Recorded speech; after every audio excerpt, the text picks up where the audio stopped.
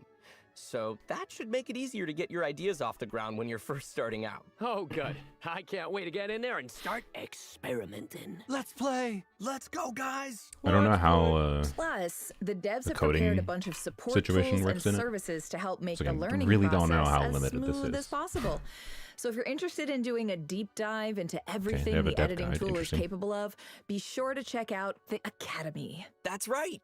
You'll be able to explore the function I'm assuming of that is each not launched editing and viewable module yet, in but maybe detail it is. and follow step-by-step tutorials to help you become a pro in no time. Ooh. Plus, there are tons of How different many people would courses to even try it choose out? I from, wonder. I hope ranging from everyone. basic I'm gonna be really tutorials to pissed off at the more community if advanced everyone's just like, guides. it's So garbage. just choose the one that's right for you. Oh, that's super useful. Yeah. Like, And there's also a forum Nice. where you can Like, discuss techniques and if people just questions with dismiss other this, players. That'll be a I'm gonna be great pissed place off. to 'Cause, troubleshoot like, too. Yeah, it for has sure. it has a lot of Plus, potential. As your skills improve, you can level up. It and just gain really depends access on how to they more implement things advanced in it. editing features, which will open up the possibilities even more. And in the future, Weird. Okay. outstanding Custom Wonderland text, custom stages will stages, have a in-game chance to save be slots, featured leaderboard to settings, an rank settings, and even more enriching features greater as your level audience. increases. Whoa, wait. So does Okay. that mean if you do a good job, your game could be played by the entire Genshin Impact community?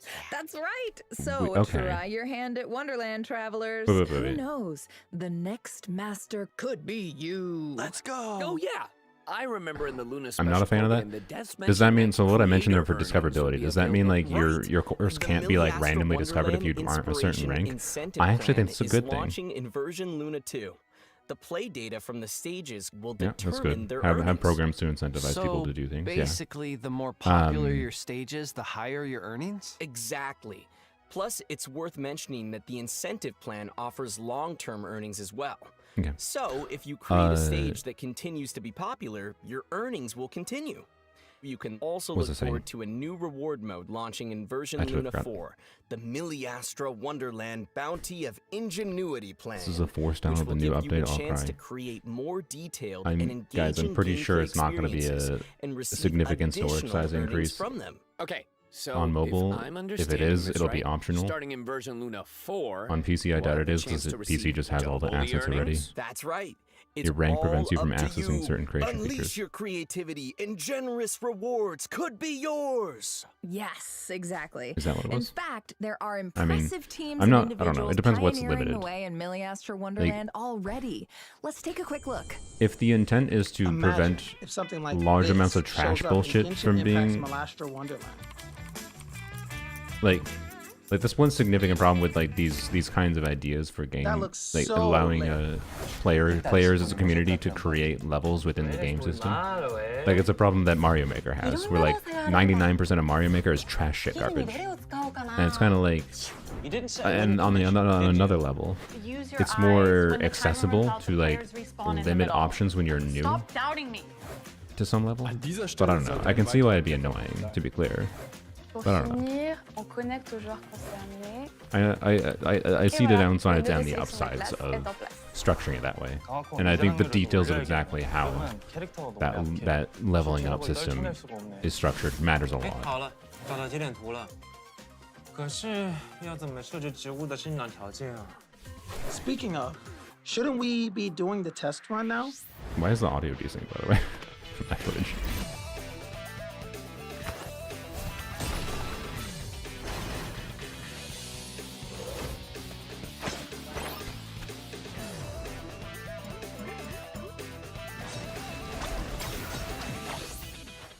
It feels so awesome to set the rules of a world.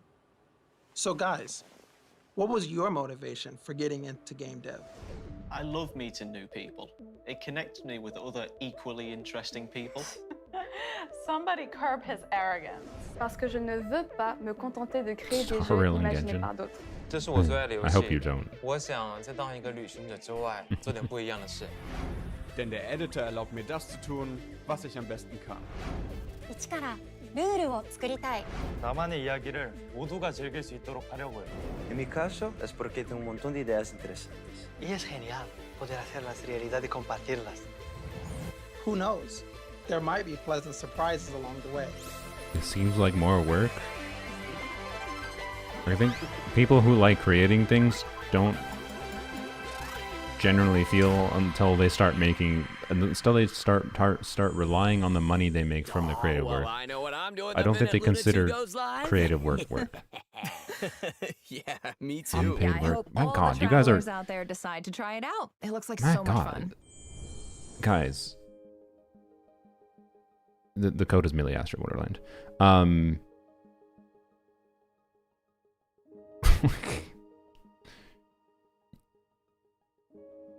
I'm sorry. I'm just gonna call you on your bullshit. I think you're kind of lame and unfun people. If you just are like, lol, this is just unpaid work from Hoyoverse. It's a fucking creative platform. Like, do you feel like you're doing unpaid work for fucking Twitter when you go be an asshole on Twitter? Because guess what? Twitter gets advertising money. So you're by engaging on Twitter, and making other people engage with you on Twitter. You're doing unpaid work for Twitter. Like it's a goddamn platform, yo. Like, all right, well, that was a lot of information, but we're not done offering yet. people the ability to be creative and like have ideas like connected to a game they already like Genshin is cool. Impact's I think. first Nod Cry OST album, Nice. That's good. Outside It Is Growing Dark, is coming soon. I think utilizing Genshin and its player base to have a creative platform. This is cool. And the battle theme. And people to like light creating the things for Beyond fun. Dark, featured in the Nod Cry Live Symphony performance. Yeah, it's extremely cynical. For an ear out. Like, I know. I've been waiting for this. everyone's like, really oh, good. AI is taking over creative work. Why are companies I've gotta say, doing this and whatever? And like, Yeah, the upcoming But then- Archon quest is a real highlight. And don't forget to check out the message board at the Curatorium of Secrets. You I can think find nothing will 10 make you logs happy. listed there from Nothing will Nefra, make you happy. Yehoda, or I don't know. I think it even only has Asher good the Cat. potential. Oh, and when Yehoda wants to skip her shift, Ultimately, there's a lot of really specific limitations and implementation questions that are unknown still, which is not. I didn't expect them to answer all those questions. I feel like it's possible to answer them in a stream like this. Excited to be But here. This is all I'm looking forward brand to it. new to me, so I really just can't wait to see what everybody comes up with and all of these creative levels and. Yes, the people that actually want to create things in this book will not consider it on paper. I'm excited we get to go back to Sumeru. Totally not for any biased reason whatsoever. Oh, not at all. Yeah. But it's always cool And, that Genshin I don't know, Impact revisits old Is regions it possible that this and, turns gets into to something let really the like Roblox, where like Roblox has a payment system? I don't think it's a very good one, mind you, but Well, I it's just possible. can't wait to get back to the Archon quest. Hoyoverse also already has systems where they pay people money for making content for Genshin. So acting like this will not turn into something that if it gets to the point where like there's really if there's people that are creating like really good in-depth courses that take like games within the system, I very much expect people will be able to make money from this if they want to be able to eventually. Not even from like I'm a YouTuber and I can create something. I mean like directly from this in the same way that Roblox is, whatever. We should have a dance-off. I'm hitting that disco move. Bang. Well, all right, let's go. Genshin is a game, not a creative platform. I mean, what they're doing is they're trying to make Genshin also be a creative Well, platform. travelers, we'll So, see you in yeah. the game. See you. Doesn't explain why it's not its own standalone game, because they already have Genshin and then they can use the existing assets in Genshin Impact to be able to. I don't know. I think it's clever. I think it's a clever way to utilize Genshin. I 1,000,000% guarantee you they would struggle to get it to pop off if it was its own completely separate thing rather than integrating it. So, and it also still mostly is its own separate thing. So I don't know. Anyways,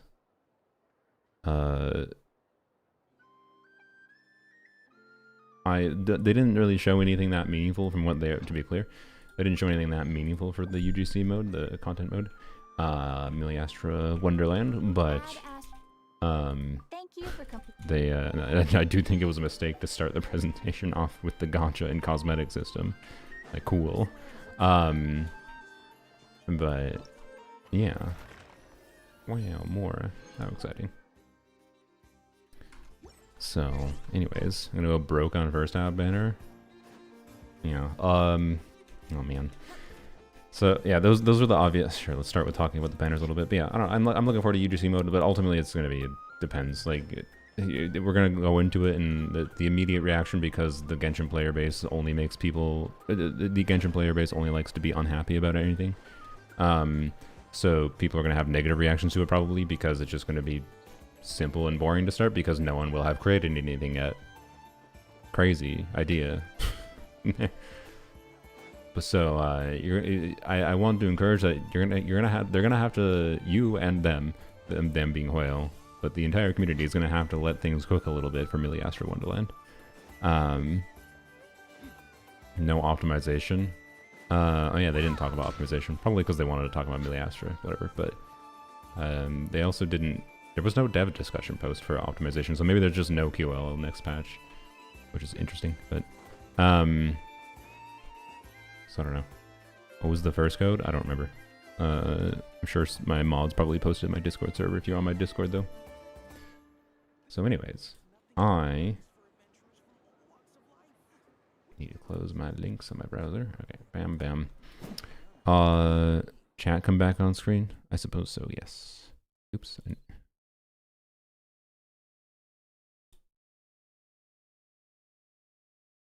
Okay. And yoink the YouTube URL. Like, copy, there we go. Paste, bam, alright. There we go. I still need to fix this chat so they look less shit, but oh well. So yeah, why is Hoyo always stretched so thin in everything they do? I mean, you mean for this announcement stream? Like, why didn't they put the dev notes? It doesn't mean there's no QOL. It just might mean there's nothing that meaningful that was worth mentioning for the time they had allotted. They probably had a pretty specific amount of time they wanted to cover. Like they don't normally go very long with these streams, right? That was a normal length stream, but they had more things to cover with having this new game mode within the game mode thing. So yeah, I don't know. I look forward to it, but like I'm not expecting it to be immediately amazing, and I think it might be a misplay on their part not to immediately start with allowing us to bring our own characters in the game mode for people to create custom combat content, because just starting with that I think would immediately get players like me to start playing in it. And if I start playing immediately for the combat, I would start playing it for the other reasons too, right? As it currently stands, you can't bring your existing characters in, and there's not going to be any custom combat like modes being developed. But hopefully there will be, right? And there's big questions in how much freedom is allowed. I mentioned before, like from the footage we saw, there's no proof that like we can tweak the lighting system in these levels, and lighting I think is a really important thing. Like, is it always just going to be like the bright Genshin like settings? So yeah, I don't know. I really want this to be successful, because this is a way for using Genshin as a platform that the community can just do cool things in, right? And one of my core complaints with Genshin's combat, and this will continue to be a thing, and like if you want to tune into my Abyss stream next week, you're probably going to see me being quite unhappy. I mean, this is my prediction. I haven't played the new Abyss, but I'm pretty sure I'm going to be quite unhappy with the state of Abyss next patch, and I'm probably going to have a full tirade and rant about the current endgame combat structure and how it's like it's so bad. I think particularly like it's so bad, but whatever. How much would you be willing to pay for custom Dia skin? $0, because her current skin's pretty great. I don't know. She's even a split hair character that I don't mind the split hair that much on. So I don't know. I would pay $0 for a custom Dia skin because I really like how Dia look. So anyways, the 4-star characters, no, because they're dicks. I don't like why don't they announce 4 stars, man? That pisses me off so much. They'll do minor QOL for the frickin' the game, but they refuse to change their format for the stupid live streams. God, it annoys me. It annoys me so much that they don't reveal 4 stars. So if you want to know why I'm particularly annoyed this time around, to be clear, for my specific instance, I can yap on about why I think it's good for the player base in general, but I don't need to have a yap about all the good and compelling 4 stars in this game. But I would really like to get C6 Lanyon, and it's basically guaranteed at this point, because it was data mined from the next version, that Lanyon is running next patch, and she's probably on the Arlecchino banner, because she's a synergistic teammate with Arlecchino. She doesn't technically not synergize with Nefra. Like, if you really want defensive utility with a C4 Lanyon, 60 EM probably does far more than you might expect. It seems small, but it does far more than you might expect from Nefra. Nefra's kit double dips into EM value in a way that makes EM really, really good for her. Like, crit rolls and EM rolls are about the same value for her, kind of thing, on your artifacts. And that means something like 60 EM from this, or like if you were planning to get Nefra, you could compellingly, you probably shouldn't risk this, to be clear, unless you're like very low on pity, maybe.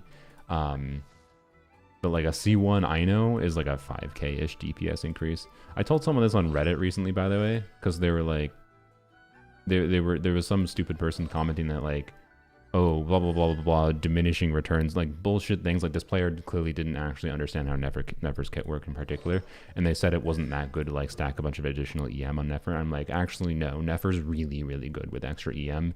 You're highly undervaluing stacking EM on Nefra and how good EM buffs are for her. And I mentioned like C1 Ino being like a 5k DPS increase. And I mentioned that as an example. I mentioned TGS, because usually TGS is relatively okay, well received, and they're like, oh, but TGS they're garbage, their calculations are bad, TGS has terrible biases. And I was just like, all right, I'm just fucking not gonna engage with this dumbass. Like, they're not terrible biases to the degree where he was wrong about that, by the way. You can go there if you want to go on Zajef, if you like Zajef for calcing instead.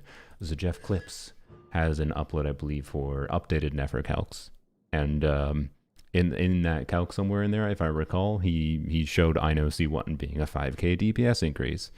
How did I get Ino C6 on my main account? By wishing on the banner. You outed yourself as not watching my video, and that makes me sad now, Halgan, because I know you're a regular viewer. You genuinely just made me sad with that comment. Good job. I'm not trying to guilt you. You might have just not gotten your feed. The YouTube algorithm problems, whatever. But like, you didn't watch the video. Oh well. Anyways, I know C1 is a significant upgrade for Nefra. The reason maybe not to care about that is because it's very likely Columbina might be a character you're going for too, if you want Nefra, and Columbina likely replaces Ino. But also maybe not. Like, I think one thing people might not be realizing is that it's... well, it's probably... I don't know. Probably other characters are still going to be better than Ino in the last slot, but it's weird.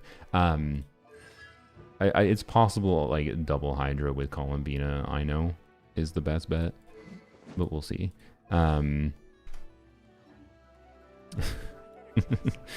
Yeah, sorry, Nullhagen. Yeah, you didn't see the video. Go check out the video's titled "Level 100 Ruined Me." I did it. It was a very stupid video. Also, for anyone that cares, which is nobody, other than me mostly, I did break even on that video after taxes. Like, my concern was that I was actually gonna lose money after like factoring in taxes at the end of the year, but no, I've broken even on the cost of that video, which is yay. It doesn't feel good to break even, mind you, because like I didn't make that video just because I wanted to gamble. Like, the point of making that video is because I thought it'd be entertaining, fun at a community level, and because it'd be my job to make videos in Genshin Impact. It was a risk. I spent money on a risk of I could make money to spend money and make money from spending money. It did not pay off in this instance, but at least I didn't lose money, so that's good. $0 acquired, but it's much better than negative $200. So yay, we can look at the upsides. But yeah, for Nefra, like I definitely don't get baited by C6. To be clear, C6 I know is a not insignificant damage increase for Nefra, but that's like a number of wishes that you probably aren't getting C6 I know, right? If you want Nefra. But C1 I know might be worth risking for, in my opinion. But it also depends on how much you give a shit about. Like, because to be clear, whether or not you have Llama is going to make a bigger difference to the kinds of performance you should expect out of Nefra than whether or not you have C1 I know. So don't get baited by C1 I know, please. I'm just saying it's one copy of a 4-star. That's something that if you're at 0 pity, you could throw a wish, you could throw a 10 ball in the battery kind of thing, right? And like even if you get a 5-star there, what's the worst case then? If you get a 5-star at 8 pity, you lost 8 wishes, but you got a free 5-star. Maybe it's a guarantee for Nefra, right? And then you stop from there, right? So I don't know. I'm just mentioning it because it's significant enough that I think you would notice it, but it also might be temporary if you're planning on getting Columbina for Nefra. But yeah, so much negativity in the live stream. Yeah, I don't know. I don't know. I'm looking for the next version. Like, I will say, like, I'm kind of disappointed they haven't decided to go with a structure. Because one thing I was disappointed with last year was how there was fewer exploration patches last year, right? We got main region, then we got this, then we got this, and then we got the summer patch. There was 4 exploration patches. Contrast that with Fontaine. We got this region, we got this region, we got this region, we got this region, and then we got this region, and then we also got the summer patch, right? So at a baseline, we had 5 for permanent exploration, total patches in the year, right? And then we had the extra summer exploration patch too. So, and of course, this was the Sea of Bygone Eras. And like, it didn't feel like we got more exploration last year. It felt like we got less exploration last year. And I'm kind of worried even version 6.2 is not going to have any like new actual region. I kind of don't like that they've just decided they're going to release less exploration content, is my vibe, based on last year and based on how things this year are going. But I don't know, we'll see if they add any exploration in 6.2 or not. So yeah. Some of Fontaine was rushed in development. In what way? You mean like what, the... I don't know if it was that any more rushed than anything else is. If you're talking like the Fortress of Meripede, I think it was a good idea with very flawed execution. I don't know if it was because it was rushed though. Anyways, should I get Nefra? Is she gonna be good for the long term? I mean, she's gonna be... Did you get Llama? Because how much performance you can expect out of Nefra is going to really depend on Llama. She is more reliant on Llama than Skirk is on Escopia. Which is heavily in part because at least Skirk has Farina. If you don't have Escopia, right?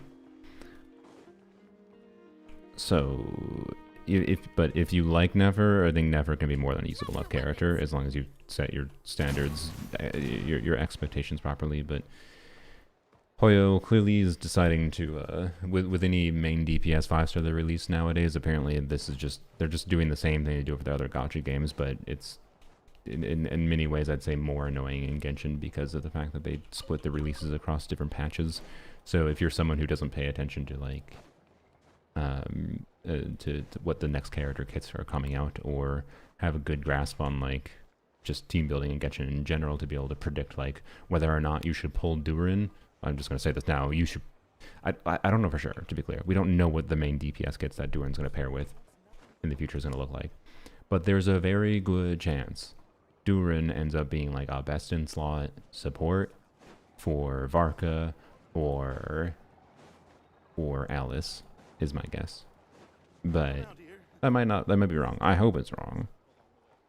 But but unlike even like Escopia, where we knew Skirk's kit when Escopia was out, and we know Nefra's kit when Llama was on banner, right?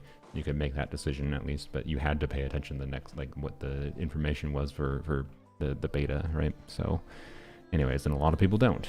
A lot of people don't pay attention for the beta kits. And that kind of sucks. So, I don't know, bundle impact is very real, whatever you want to call it. They did that with the Nefra and Flynn's, to be clear, but Nefra and Flynn's is nowhere near, I shouldn't say nowhere near, it's like a significant difference, but not quite in the same way that Lauma and Nefra is. Does that mean Lauma is, or does that mean Nefra is unusable without Lauma? No. Like it's just, what is your standards? Like, should you expect Nefra to easily clear Stygian Onslaught every single time if you don't have Lauma with her? Like, Nefra without Lauma is probably going to be able to clear Stygian Onslaught, at least in the patch that she releases, I suspect, at like Fearless difficulty. But it's probably not going to be easy. And, you know, like, it's probably not recommended.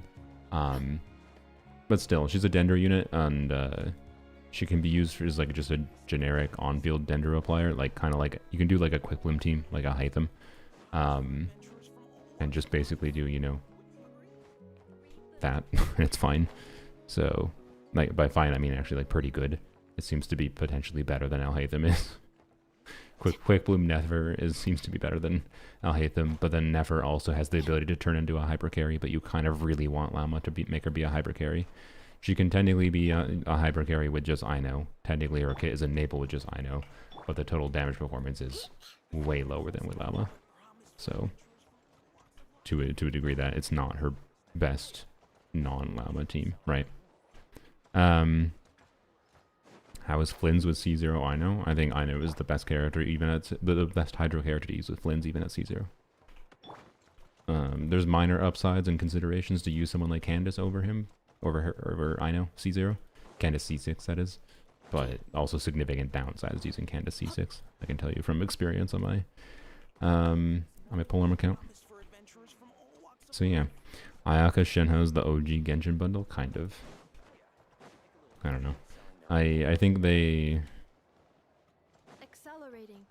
from current character kit design, I think Mawika Seat Lolly was their first very significant push into bundle impact design direction. And then, well, actually, I mean, you could argue it's Kenichi Emily, maybe. Maybe they tested with, maybe they were testing it out with Kenichi Emily. I mean, it's not just Kenichi Emily. You could argue it's Farina and Nubilet.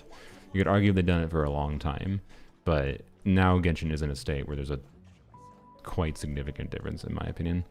But it's just where the game's gone, and I don't know. It's just a question of, do you actually care about clearing the game's endgame content to a degree where it matters if you have, because for reference, like a hyper carry, so this is just like basically hyper carry being like you're relying on entirely Nefra's damage for the team. Because she's basically, if you're playing her with 2 Nod Cry units, that's what she's designed to do. She's designed to be a unit that deals almost all your team's damage. And her team options are relatively limited in this scope, but like, we're talking about a 70k-ish DPS, maybe a little bit lower, I don't remember what exactly it is. Enough that she can definitely clear Abyss, though, for example. And she can definitely clear even difficulty 4 or 5 of Stygian Onslaught when she meets boss mechanic requirements at that DPS threshold. Well, difficulty 5 might be a bit sus depending on the exact DPS requirement, but like, and your investment in your build, and your ability to play her well, which might matter. So, anyways, point is, like, just Nefra, Ino, plus whatever other EM option buffers you have available. So no Lauma is like bad in like spreadsheet impact terms relative to what really good teams perform like in Genshin currently. But in terms of what content you might care about, just really fucking depends. So, don't let me, I don't think you should give a shit about just pulling only because like you have a 100k DPS team available, unless you're completely pilled on like, well, clearing Stygian Onslaught, right? If that's your main goal in pulling for characters, then yes, only pull Nefra if you have Lauma. Otherwise, just pull her because you like her and you think the gameplay seems fun. So, anyways, I should probably talk more specifically about what Nefra's kit is, because I haven't talked about that yet. I might do a dedicated stream. I might not. I don't know. Nefra's not that interesting a character because her teams are so limited to me. I think her gameplay will end up being something I like. So maybe I won't do a dedicated stream. Anyways, before I do that, though, let's yap about the weapon banner a little bit. So I'm just gonna show you what the weapons do because MiHoYo is a jerk and they don't want to show you what the weapons do.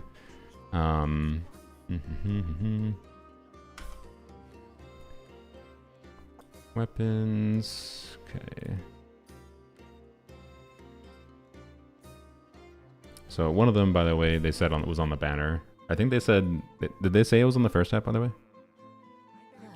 Oh yeah, as far as the 5 stars go, like Nefra's weapon is Nefra's weapon is a good generic static weapon. It is 542 base attack, 88 crit damage catalyst. She's a catalyst character in case you didn't notice. And crit rate is increased by 8% as a baseline. So at a baseline, it's just like a bunch of crit value, right? And then more importantly than after this though, when the equipping character unleashes an elemental skill, they gain 80 EM for 12 seconds. So the crit rate, 8% crit rate and 80 EM basically for any character, any catalyst character in the game, essentially.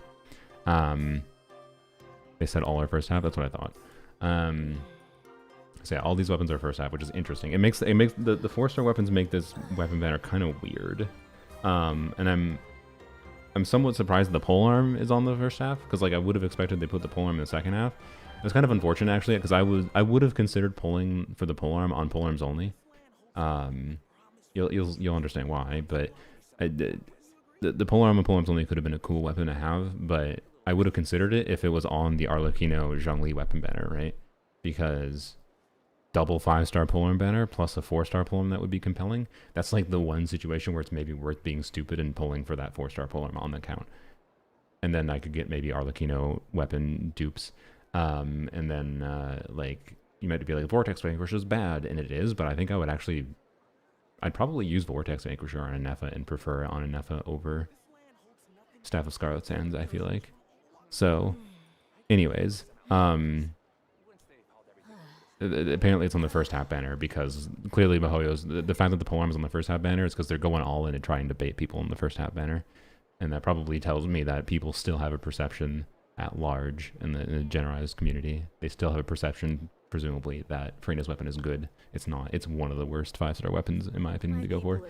Unless you have C4 Farina, then, you know, honestly, then by all means, I guess. So anyway, and then the other part of Nefra's weapon, by the way, that's not all Nefra's weapon has, is when your character's name is Nefra or Llama, you get 24% crit damage for 4 seconds. Yep.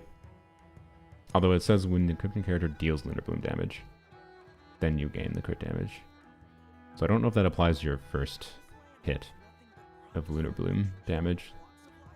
So I don't actually know if the second part of this passive does work on Llama. I mean, it works, but I don't know if the crit damage does anything. Oh, and when both of those effects are increased... Oh, I forgot about the last line. When both effects are active at the same time, your effects are increased by 50%. So that means you get 40 more EM and 12% more crit, so 36% crit damage. So, yeah. Anyways, it's an interesting weapon. I will give that, being that I'm stupid, I will probably do some pulls in this banner, because I could get value from Nefra's weapon for not just Nefra. I like the idea of potentially trying it on Mualani and seeing it. So for Mualani, Nefra's weapon, here, I'm gonna see, can I, here, block, remove an element, there we go, okay.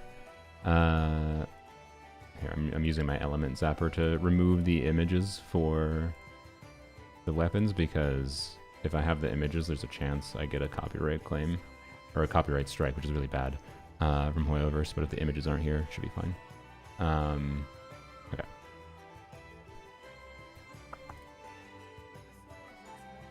Let's make this smaller. Okay, that's probably fine right there. Okay, actually, I'm gonna format it, make sure I format it the same as what I can see. So there we go, I know what you're looking at. Okay, by it being the same as I can look at. So, I compare this to Sack Jade. This is Nefra's Catalyst, right?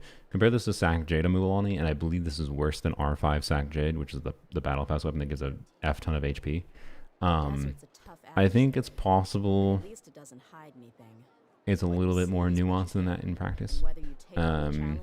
Particularly because I think Sack Jade's buff lasts 10 seconds. Let me go double check. I think Sack Jade's buff lasts 10 seconds, right? And if I recall, I've had a lot of instances of like bursting on Mulani that don't have the Sack Jade buff up. Yeah, it lasts 10 seconds. Or it cancels after the wielder's been on field for 10 seconds. And then there's obviously also the problem of Mulani being weird to min-max a build on when she overcaps crit rate this much.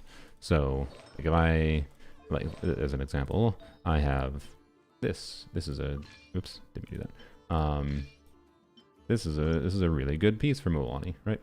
But I can't exactly use that with a weapon that's giving me 36% crit rate on a character that has a 40% crit rate for free artifact set and ascends with crit rate for free. So anyways, and you can see my Sack Jade build is actually a quite good Sack Jade build. And I have purposely actually spec'd into some extra ER stats in order to be able to burst more on Mulani, and I quite like that.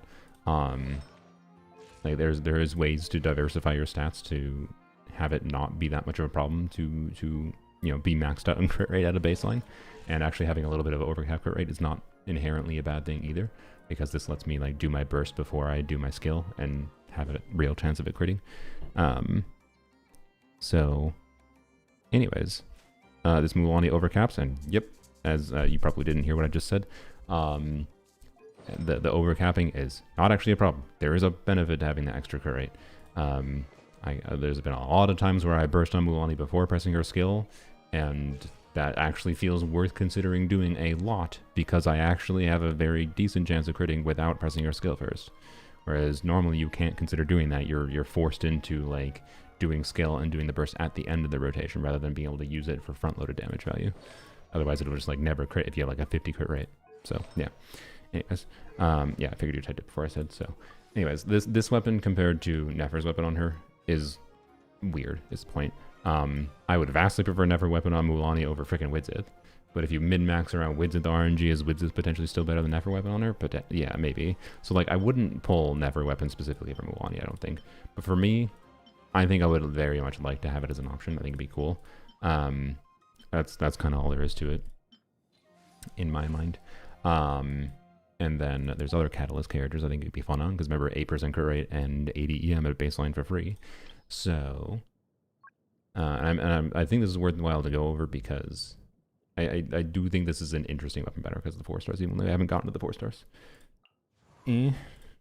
Yes for you. Yes for you. Like I said in the beginning of the stream, I'm considering doing some weird, even if it's just a one-off video, probably not something I'll play all the time.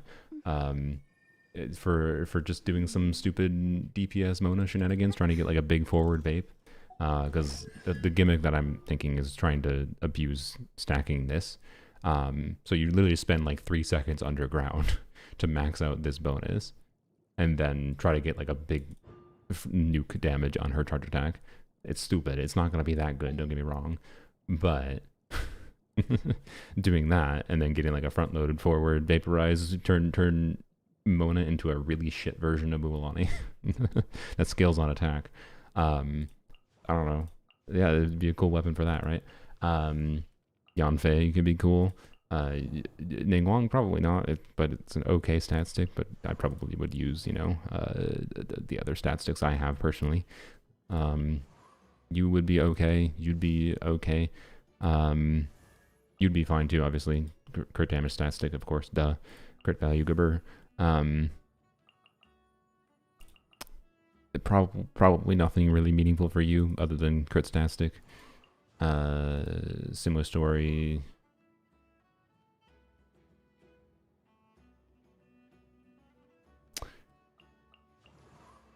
I haven't actually thought about online much.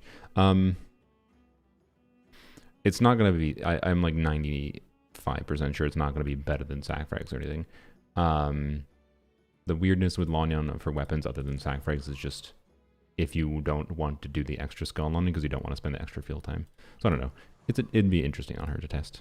Probably no. Mulan just talked about. Nahida, yes. Baiju DPSing, sure, yes. Lama is yes. Yes. But I don't know, plunge DPSing. Or not plunge DPSing. You could use Codex on her normally.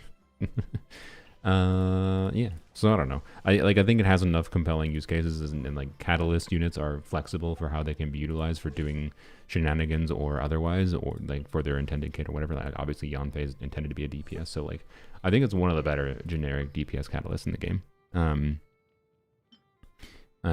Like as far as like different things of coverage, there's definitely catalyst units that would like Pharas's weapon as a generic catalyst more because super high base attack plus gives free 28% attack.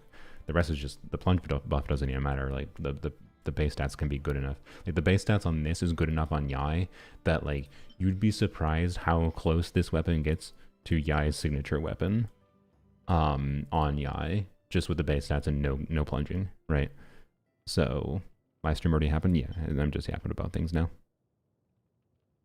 So, but anyways, the combination of like having this weapon and then having Nefra's weapon would be a cool combination to have for flexibility for doing different things in my mind, and then also having, you know, lost pairs for crit rate if I need.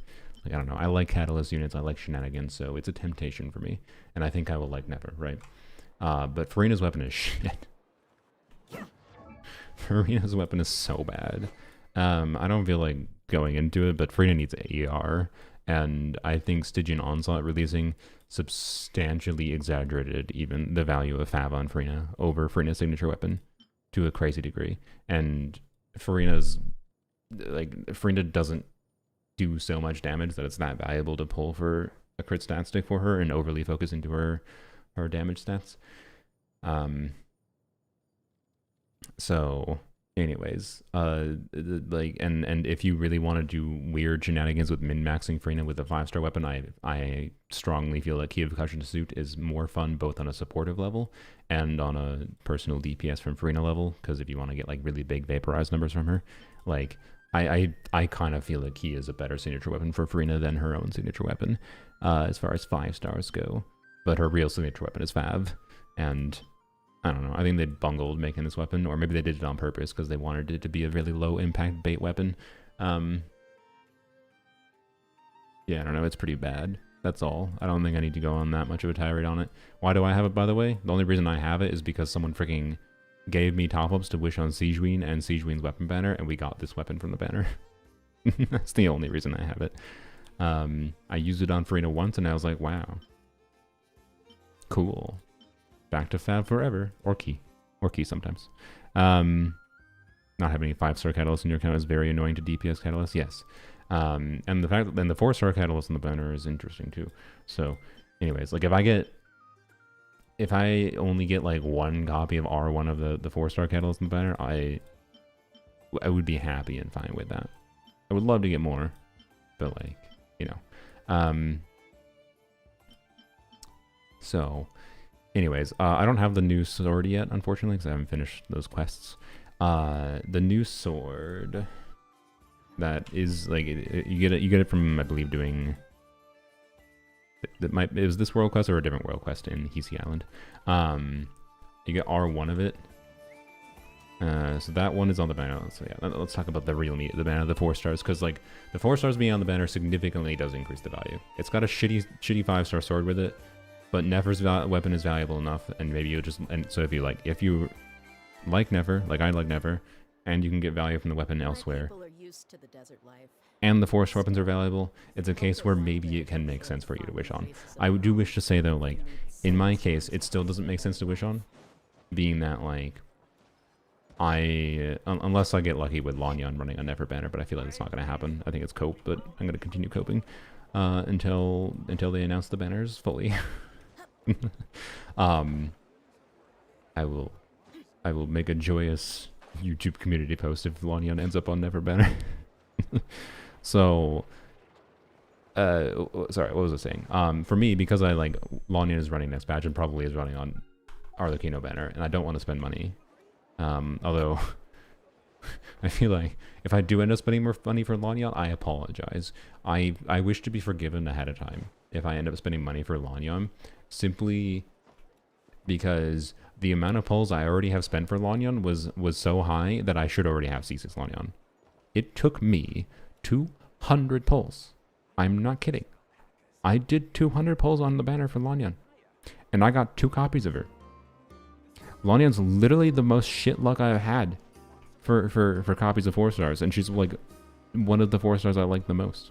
And then I got a random C3 from Weapon Banner when I wished on like Varesa Weapon Banner or something, which is a banner I shouldn't have wished on in hindsight. That was stupid waste of pulls, but I had some leftover pulls and I liked the character and like the idea of having Shan Yun's signature weapon too. Even worse than Kaveh? Oh yeah. Kaveh actually wasn't that bad. It was just, Kaveh was contrasted by how many 5 stars I got. And like Sethos getting 1 Sethos is also bad.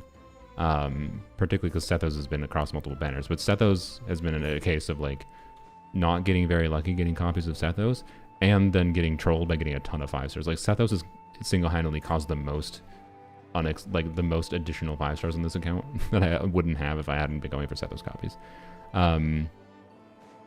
So explains all the talk about 4-star pity. Okay, yeah, but keep in mind, I made a video, which the way I went about structuring this video is like a little bit wrong, but I think the conclusion is still exactly the same. But I made a video forever ago that was the worst aspect about playing Genshin Impact long term. So this was like almost 2 years ago, I think, at this point. I think it was 2 years in like a few months. But I was still playing Genshin for long enough that it's fine. But it was the worst aspect of playing Genshin long term is 4 stars, because 4 stars are fun. They tend to have good enough kits. I tend to enjoy them, and they are oftentimes worth risking pulling for to some level, or getting copies of in general. But acquiring them, the only reason they don't try to fix it is because the vast majority of people are just brain rotted on 5-star characters and only pull 5-star characters and don't give a shit about 4-star characters at all. So MiHoYo doesn't make any money from 4 stars, so they don't give a shit about changing the 4-star system. Because the people that complain about it are a very small minority. It doesn't affect their business, so they just leave it the same. Same reason they don't announce the 4 stars in the live stream. Because even though I think it is really important and would be very valuable and just a good thing for the community to announce the 4 stars ahead of time, always, they don't, because the vast majority of the player base is just like, Columbina feet. So, yeah. Anyways, 881 pulls for Lisa. I mean, that's a little different situation, but still similar. That's Chronicle. Or not Chronicle, but that's whatever. It's a standard banner problems. New version live stream, new build-up dev game in Genshin. I look forward to the UGC mode. Ultimately, it depends what the player base does with it, and that's why like I got annoyed at some of the reactions to people in my chat earlier with the UGC mode, and called them out on just being anti-fun with their bullshit, because I strongly feel that this game mode is going to be what the community... how exactly it can be utilized is going to depend on the limitations they put into it. But how fun it can be is going to be strongly dependent on how the community engages with it, right? It's very much a community development mode, as you have pulled from it, with the additional layer of like them trying to motivate people playing the mode because it's going to have cosmetics and whatever, and that's cool for anyone that cares about cosmetic expression. So yeah. Anyways, I don't know why I started yapping about 4 stars, but yeah, I really wish they would announce it. 4-star weapons, though. So the sword. Oh, I never even opened up the sword. Where is it? Where is it? Am I blind? Where is it? Oh, it's down here. That's why. So yeah, you can get R1 of this for free. And this is what annoys me with this weapon. What I mentioned earlier, like the fact that that R1 is free is like, okay, cool, but like it's not a bad thing that R1 of this is free. But if the rest of the refines were gonna be on gacha and not through like story freely acquirable, they should have made this weapon a crit substat, in my opinion, not an attack substat. It makes this weapon quite a bit worse. Is it worth it to get Nefra for meta? I mean, she's a good DPS unit. Do you need her for meta? No. Lauma is more impactful on a meta level than Nefra is. Nefra is just a DPS. She's a very good DPS, and she might scale, depending on what freaking Columbina does, she might scale substantially in the future. And Nefra is also, I think, going to be one of the units in the game that scale up their damage the most heavily based on your artifact investment, because of the value of EM stats, and the fact that she gets so much crit for free. Like, she's gonna be able to do a lot of damage. So, anyways, and even pre-Columbina being a factor, they'll never do crit stat on 4-star weapons because it's pay to win. Yeah, I mean that's presumably why they didn't put crit on it, is because of the fact that R1 of this was free. So, anyways, what use cases does this thing have? Not a ton. So in case you can't see, didn't read the passage, just listening or whatever. It's 565 base attack, 27.6 attack, which is good. 565 base attack is the normal highest base attack for most 4-star weapons. And so you want this on attack scalars. This means you'll get a little bit of increased value from your attack percent rolls by having higher base attack, which is good. Anyways, the passive increases burst damage by 40% at a baseline, and then when the character's energy capacity does not exceed 60 or 40, their elemental burst damage is increased by an additional 32 or 56%, depending on if it's 60 or 40 or less. So this means a character like Skirk, for example, she does not have any burst cost, so she, at R5, would have a total of 96% burst damage bonus. So this would be a pretty good burst Skirk weapon. Now, how often are you actually playing Burst Skirk? Not very often. If you are Zajef, you are anti-fun, and he would have the answer, Burst Skirk isn't real. But if you are not Zajef, and you are not anti-fun, I think Burst Skirk is fun. I made a video about like doing Burst Skirk with Navi. I think that was a really fun team. Took advantage of the fun, quick swap nature of Navi's kit and yada yada yappity yap. And like, increases your team options for potentially different things, but I don't know. Anyways, Burst Skirk I think is interesting, but a lot of people's assumptions right now, we don't have Durin's full kit, so this isn't 100%, is that this is meant to be a Durin 4-star weapon. And so the fact that like at R1 this gives 20% burst damage bonus and another 28% for someone like Durin, presuming he has under 40 energy cost, 40 or lower, that's 48% damage bonus if he's doing all burst damage. Like, okay, will it be better than 5 on him? Because I don't know, it depends on how much damage he deals. He has to do enough damage in team context to make it better to build damage on him than to have a supportive weapon that buffs your other teammates by giving them more energy, right? Because he's probably not going to need the energy from Fab, to be clear. So it would just be you use Fab on him for other teammates. It's also worth mentioning, I think, like, swords have a lot of pretty decent options available, I would say. So as far as like we got the battle pass weapons go, actually now that I think about it, for something like Durin, isn't this weapon going to be pretty good? Yeah. Well, no, this is this effect only is off field, I guess. So, okay, this weapon's probably not going to be that good, but I don't know, maybe. But most notably, though, of course, is why can't I find it? This weapon. This is just a really good weapon. Using it on an off-field is a little bit weirder, potentially. Because you have to clear the Bond of Life. But if you have healing going, well, whatever, then I don't know. So we'll see, right? But it's very possible that an R5 of this weapon, if you do clear the Bond of Life, is significantly better for Durin's damage than whatever. And we'll see if like energy weapons are relevant for either supportive utility. We will see if the sack weapons are relevant. yada yada. We don't know exactly what his kit is to truly answer those questions at the end of the day. Maybe an EM weapon will be really good on him for damage. There's actually a very non-zero chance of that based on the information we currently have. My point is I would not wish on those weapon banners specifically for refines on this, and I think this weapon is made worse by the rest of the refines being on weapon banner. It's a niche weapon at best. It has uses on, I guess, Kaching as well. I think it's the main other notable example. But yeah, so that's enough about that. Let's go on to the interesting ones. So that's Nefra's weapon. This is the Catalyst, I believe. No, it is not. This is not the Catalyst. This is the Polearm. So this Polearm is very weird. So this has 620 base attack. This is the same base attack as like Alley Flashes. So if you know, like Alley Flashes, technically Bennett's best 4-star weapon for maxing out his buff, and technically is better than anything other than Miss Splitter, Skirk's weapon, or Aquila Favonia for Bennett for maxing out his buff, because Bennett wants to max out Bennett's buff. He wants a maximum base attack weapon. This is a polearm. There's no Bennett. Well, there's Eon's on, but there's no character that cares really strongly about high base attack weapons like Bennett does in the same way.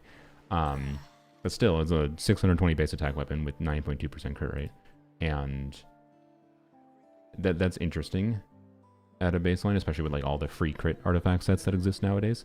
Although, speaking as someone that has a polearm only account, there's other than Flynn's, there's not really that. There's no polearm DPS that has an artifact set that you normally would get a bunch of free crit from at a baseline. There might be in the future other than Flynn's.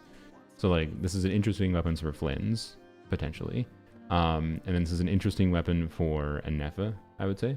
It's an interesting weapon for because this can be triggered off field. I'll talk about the passive.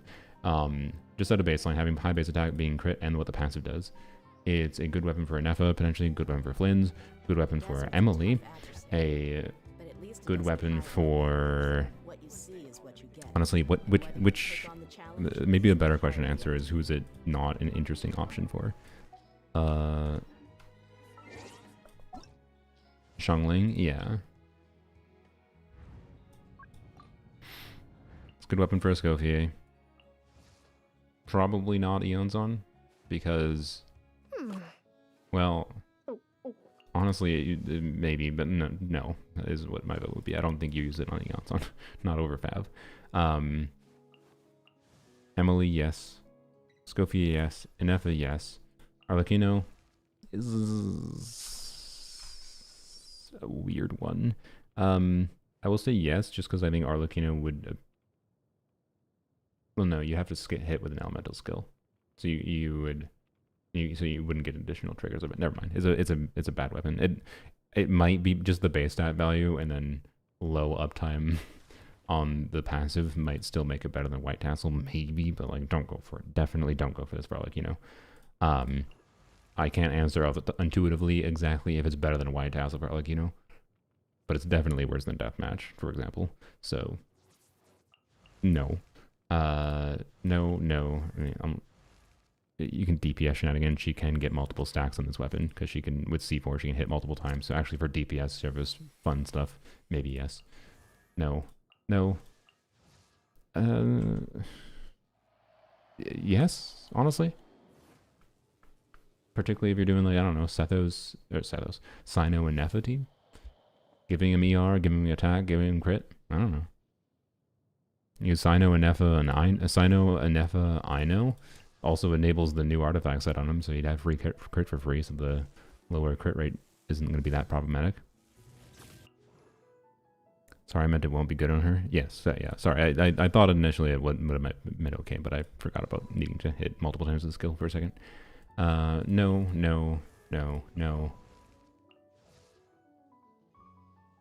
I mean, she can stack it. Huh.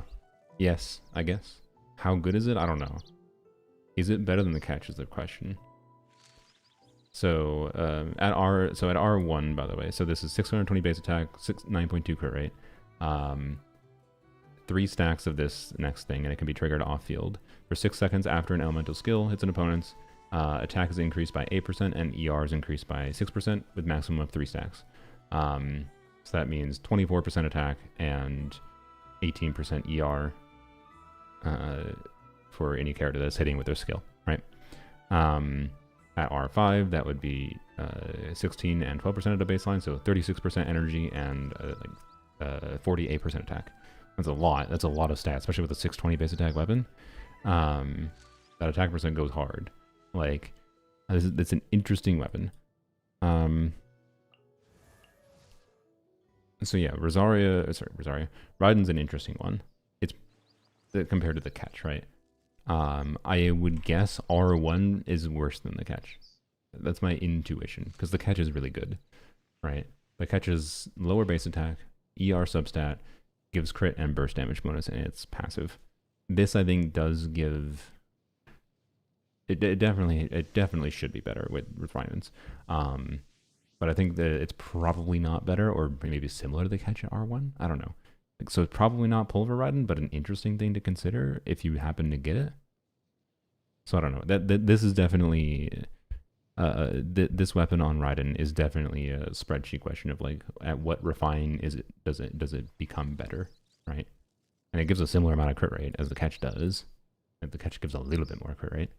So I don't know. I hadn't considered it before for Raiden, but it's an interesting option. It's not going to change Raiden's world, that's for sure. Raiden still will be Raiden. Xiangling is Xiangling, so yes. Xiao is weird. No. Probably no, but I don't know. DPS Zhongli memes. For physical Zhongli, it's probably not better than the craftable. I want to create worlds to be the best addition in the game. What do you mean by worlds? Like exploration and stuff? Or, I don't know.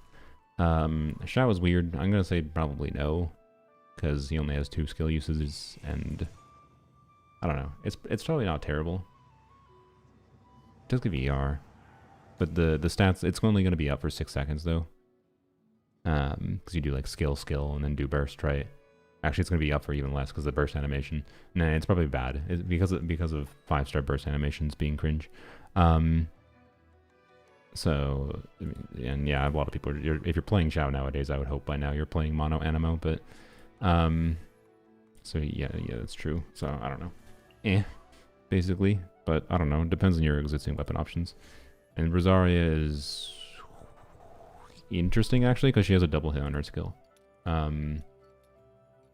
And she snapshots when she casts her burst. So you're going to get 2 stacks, not 3 stacks, right? But if you hit 2 opponents, you can max stack it too. It's an interesting option for Rosaria, for sure. So yeah, I don't know. It's an interesting polearm, and in particular for the newer off-field polearms. The strongest use cases is definitely a Nefra, Escofia, Emily. Like,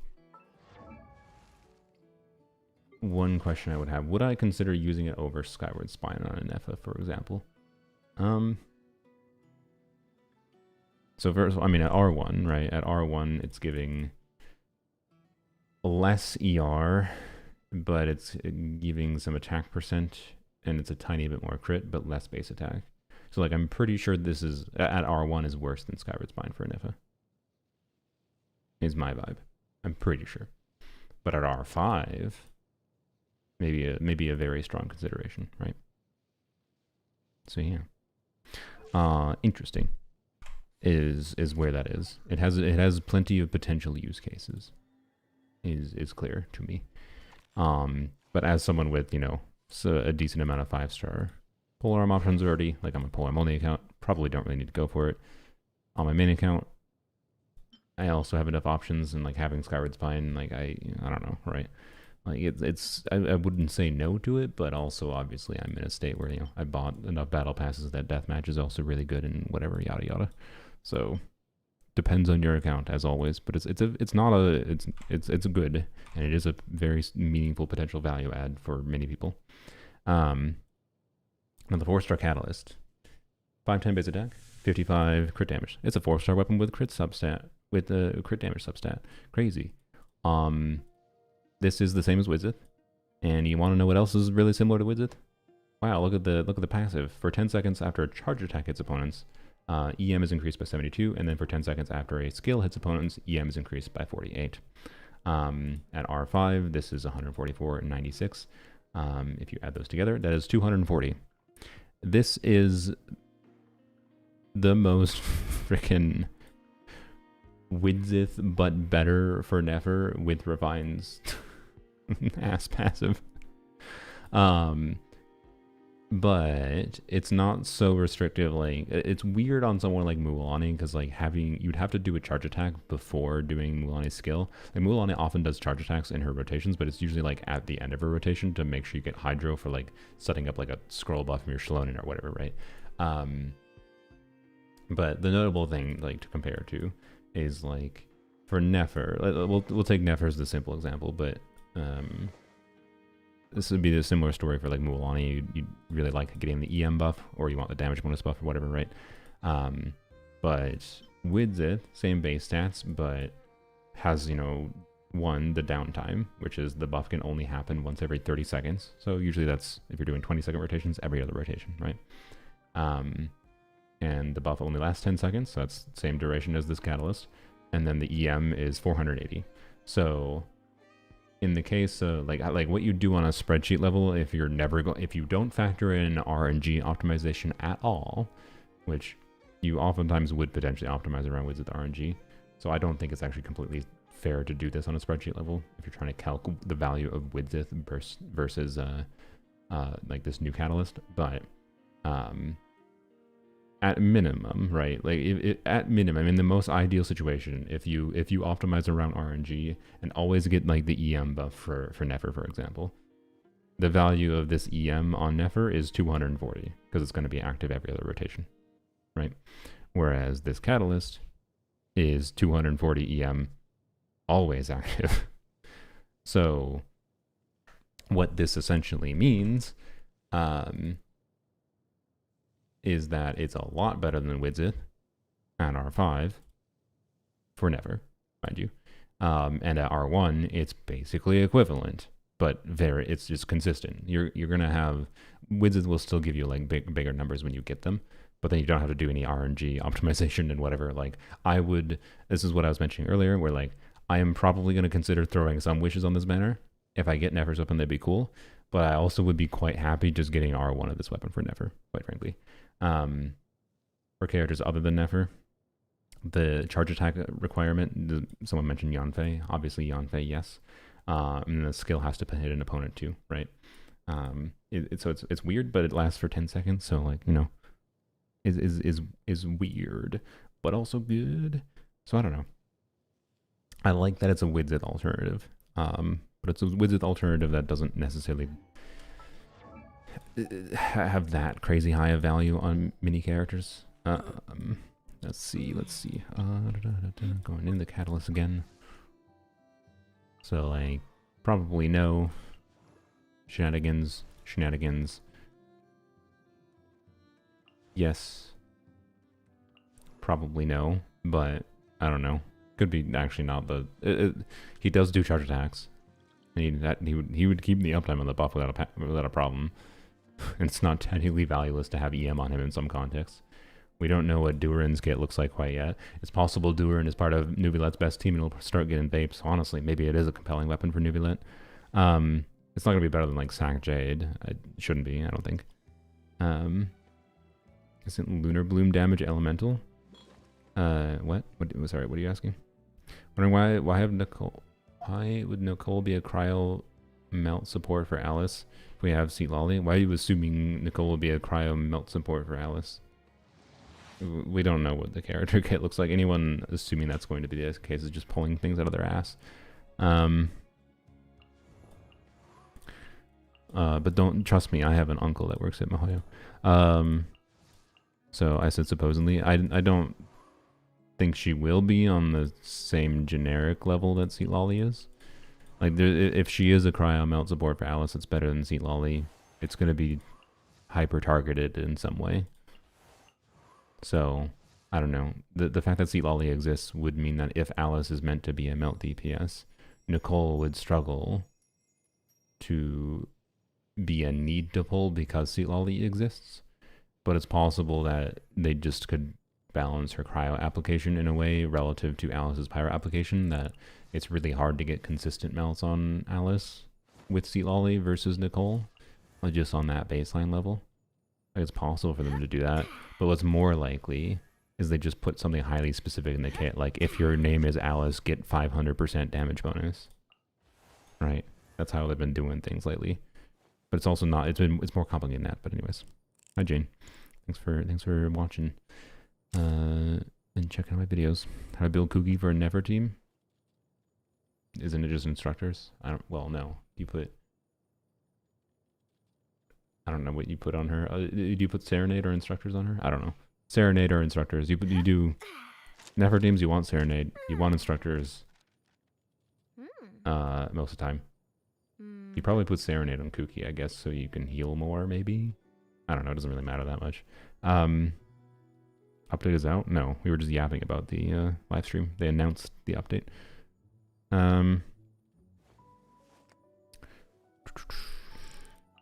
Yeah, so weird weapon for Lisa, probably no. No. A weird weapon for Zucros. I kind of like the idea of it because it's funny, but no, it's a meme weapon. No. This is the same as like Nefra's signature weapon where it's like, no, but interesting. From a context of if you don't want to do the extra skill on her. So, no, Sack Frags is too good for DPS. No. Mulan is probably the most interesting case again, but man, Mulan's charge attack is really clunky. So, and having to do a charge attack hit, which applies Hydro, could very much screw up your rotations. Like getting a Vaporize on her charge attack to get the buff up would potentially be bad. Also, the second part of the passive says an elemental skill has to hit opponents. And her skill should count as hitting. I think it should trigger that passive, but it's not going to be up for the first hit. So, honestly, for Mulan, I think Widzith is a 2/3 chance. It gives you. I would use Widzith over the new craftable on Mulan. Is my sorry, that's the craftable. The new Gotcha 4-star. It's an interesting option for her. Particularly if you have R5 of it, if you manage to get R5 of this craftable weapon for Mulan, or just in general, don't go for R5 for Mulan. If you happen to get it, is it worth trying to work around the clunkiness with whatever Mulan team you like playing, or you tend to play the most? Maybe. Maybe. But the clunk is a concern, and it's very possible that charge attacks just completely screw your setups. Her skill can't hit. I'm pretty sure this counts as a skill hitting. It's not skill. It's not skill damage. It says skill hit. It counts as normal attack type damage, but it's a skill hitting. Is there anything I can check? So I can't check. I would say check with Sack Frags. You can't check with Sack Frags because the cooldown doesn't start until you're actually done with the serving. So we can't check with Sack Frags. But like it still counts as a skill hit.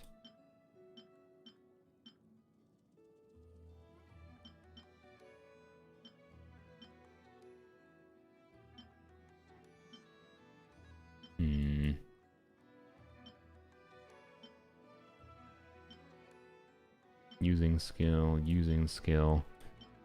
Is there, what are freaking like skill hitting effects is there in the game that aren't Sack Frags? Is there an artifact set that says skill hitting? Check with Fav. I mean, Fav is damage, not skill hit. It needs to be this skill hit to double check this.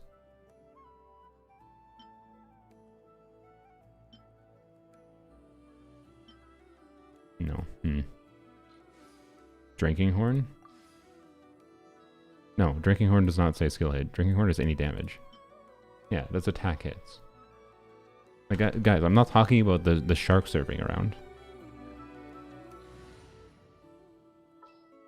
I'm not talking about that.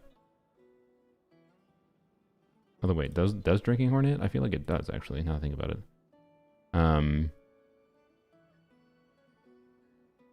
Where the frick are you?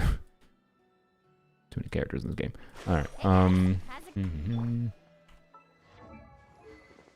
if I recall, Drinking Horn does actually get triggered. My teapot, I'm gonna do that quick. So the question, if drinking Horn does get hit, so I was not even thinking in my head the question of actually whether or not her shark doing this counts as a hit. I was talking about whether the bite does. The bite is a skill hitting, I'm pretty sure, right? So that's what I was thinking, is you wouldn't have the EM until you do the first bite. But if you get the EM, if you do get the EM when you just run into enemies, then I don't know. But we'd have to have something that says bite is a normal attack. Bite is a skill, but it's a normal attack type damage. Skill hit versus skill type damage is different things. There is a difference.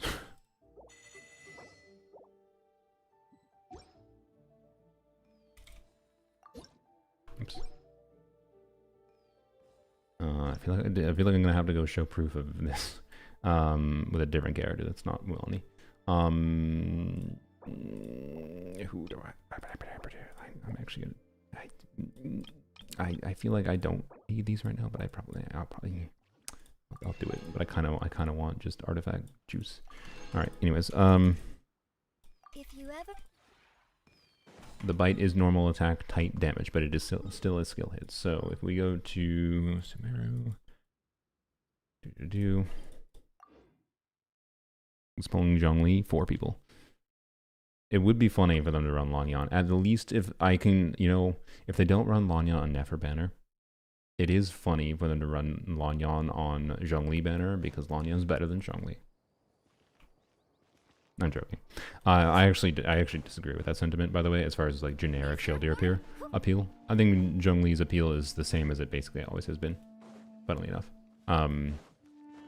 Has Zhongli been power equipped as a DPS shielder? Sure. But I think Zhongli's appeal is his brain off, you start a rotation. Like the fact that with Lanyan you don't start a rotation with the shield. This isn't even necessarily the uptime problem. It's just it's partially the uptime problem, but it's also that she's an animo unit, right? And so anyway, she's harder to use than Zhongli. Her shield uptime is lower, but even if the uptime wasn't lower, you would still do your rotation towards the end because you want to like get the most VV uptime total for her. So you want to like swirl Pyro. You want to go like Bennett. You go Arlecchino or you go like your Bennett into Lanyan to swirl Pyro, and then you switch to like Arlecchino and start doing Arlecchino things, kind of thing, right? But then when you're doing your rotation setup, you're going to not have your shield up.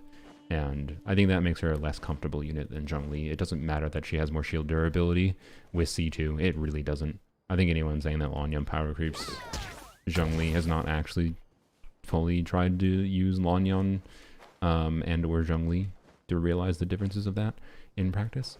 And I think that's fine. I think that nuance is fine. The fact that Lanyan has some aspects with her shield that is better and some aspects that is worse, right?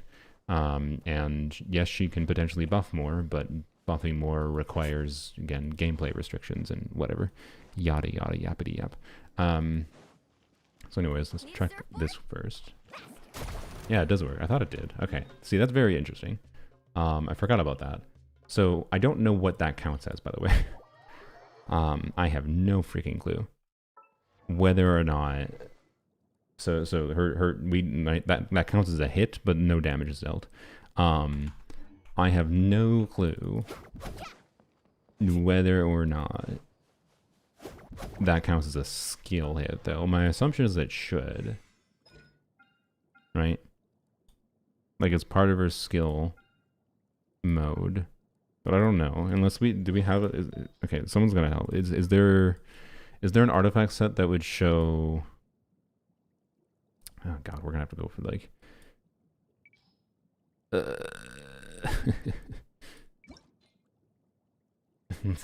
let's go and read. After using a skill? No, we need skill hit. No. After plunging attack, charge attack, skill hit. Oh, let's go. Oh, let's frickin' go. We can use the plunge set. Alright, let's see. The plunge set will tell us. The plunge set will tell us if this works. Stupid. Alright, Crap. Bap. Oops. Didn't need to double click. Bap. Alright, bap. There we go. Okay. So we have 4-piece long Knight's Oath. We don't need to do plunging attacks or charge attacks. In fact, we don't want to. So, but for the sake of demonstration, what we should see is, so if we do a charge attack, this is going to give it. And I missed. Move on. His charge attack is clunky. On the bottom of our bar, you can see a little two arrow there. So just with pressing her skill, we should be able to see the same 2 arrows. Not with just pressing, because it says skill hit. So once we hit with the skill, we should see the same thing. I'm gonna let 8 buffs expire. I don't know, what do we have for buffs up right now? Why does it say we have a buff up right now? Is it something Muani's kit? Might be.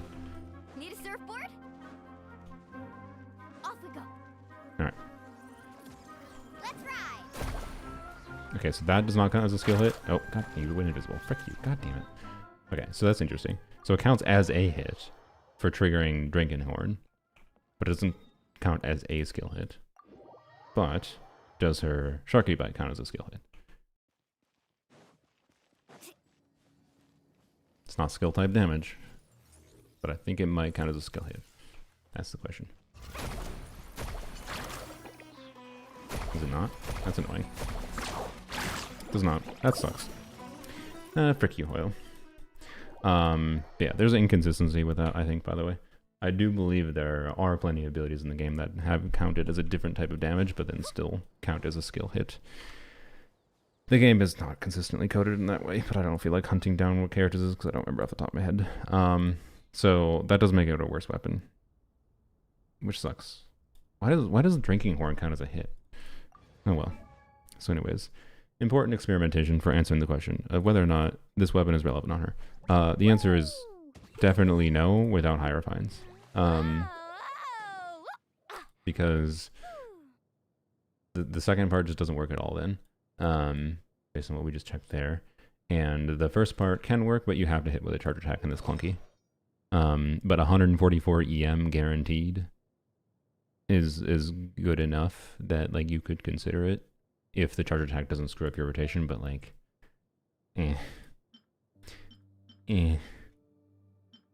So I don't know. Switch my artifacts back. Yep. Ah, frick, what goblet did you have? Oh, I don't remember. Oh, I think it was this one? Yeah, okay. Was I using EM timepiece? I think I was. At least with Sack Jade I do. Sack Jade gives so much freaking HP that EM timepiece makes sense, but without Sack Jade, usually the HP timepiece makes sense. Okay.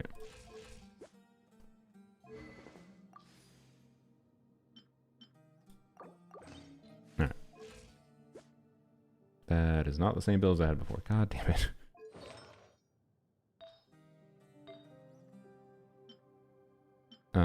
Okay, well. That was this one. Yeah, there we go. Okay. Yeah, because that gets more HP. Yep, and yep, okay, good. Fixed our build. So yeah. So where does that put the weapon banner at then? I guess we didn't go over. Is there any other catalyst units that are interesting?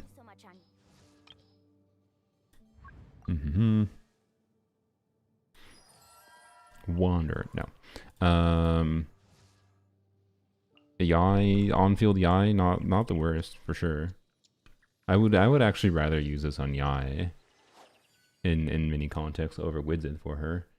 Even with, well, yeah, with refines, I don't know. She would be able to keep the buff up without a problem, right? As long as you can do a charge attack. And like in many of the teams I like playing Yai in, it oftentimes I'm doing charge attacks anyways. Not for like plunge Yai though. For plunge Yai, this is the worst weapon anyways because the EM doesn't do as much. It doesn't do anything for her plunges. Well, it would if it depending. Well, it depends on the team. I heard Columbina will not buff Vape. Yeah, what yeah, don't assume anything about Columbina's K yet, other than she's probably going to buff in some form. Actually, even assuming that is probably too much, you would argue. I would be surprised if she doesn't buff in some form. I think the assumption that she is just a DPS is kind of insane. She might do good damage, but just being an on-fielder, I'd be extremely surprised if she was just an on-fielder. Like, so being a Hydro support in some form, I think is the only assumption you can have. I would not assume things like Columbina will not buff Vape. I think it's kind of insane to make that assumption right now, because we have no idea. And if they somehow make her kit some hyper specific garbage mess that she can't, like, you can't do Columbina plus Nefra over Vape, then Columbina has a lame ass kit. I will say that. We'll see. But yeah, she might be a Geo 4-star. Again, funny Seat Lolly weapon. I don't know. Seat Lolly charge attacks do make sense to use oftentimes, so. I would use an Alama over Widzith. So Widzith, you know, if you're gonna try to, like, for example, one thing I will probably try to do if so I plan on getting Nefra, but if I get Nefra signature weapon and I get like copies, whatever refine I get of the catalyst, I will probably consider putting Lauma on my Serenade set with like crit substats. I actually have like pretty okay options for that, not nothing incredible, but mostly because is there anyone else I'm forgetting? Not really. Okay, yeah, so Nahida, I guess. Yanfei, yeah, and then Shenanigans. But for Lauma, like, just an example, I don't have incredible artifacts right now, but I happen to get this goblet, which is, you know, has 11.3 crit rate. Nothing incredible, but hey, crit. And then I have, where's my wackadoodle circlet? Why are you on this right now? You're not supposed to be on that. I don't know how that happened. Don't worry about it. Bam. And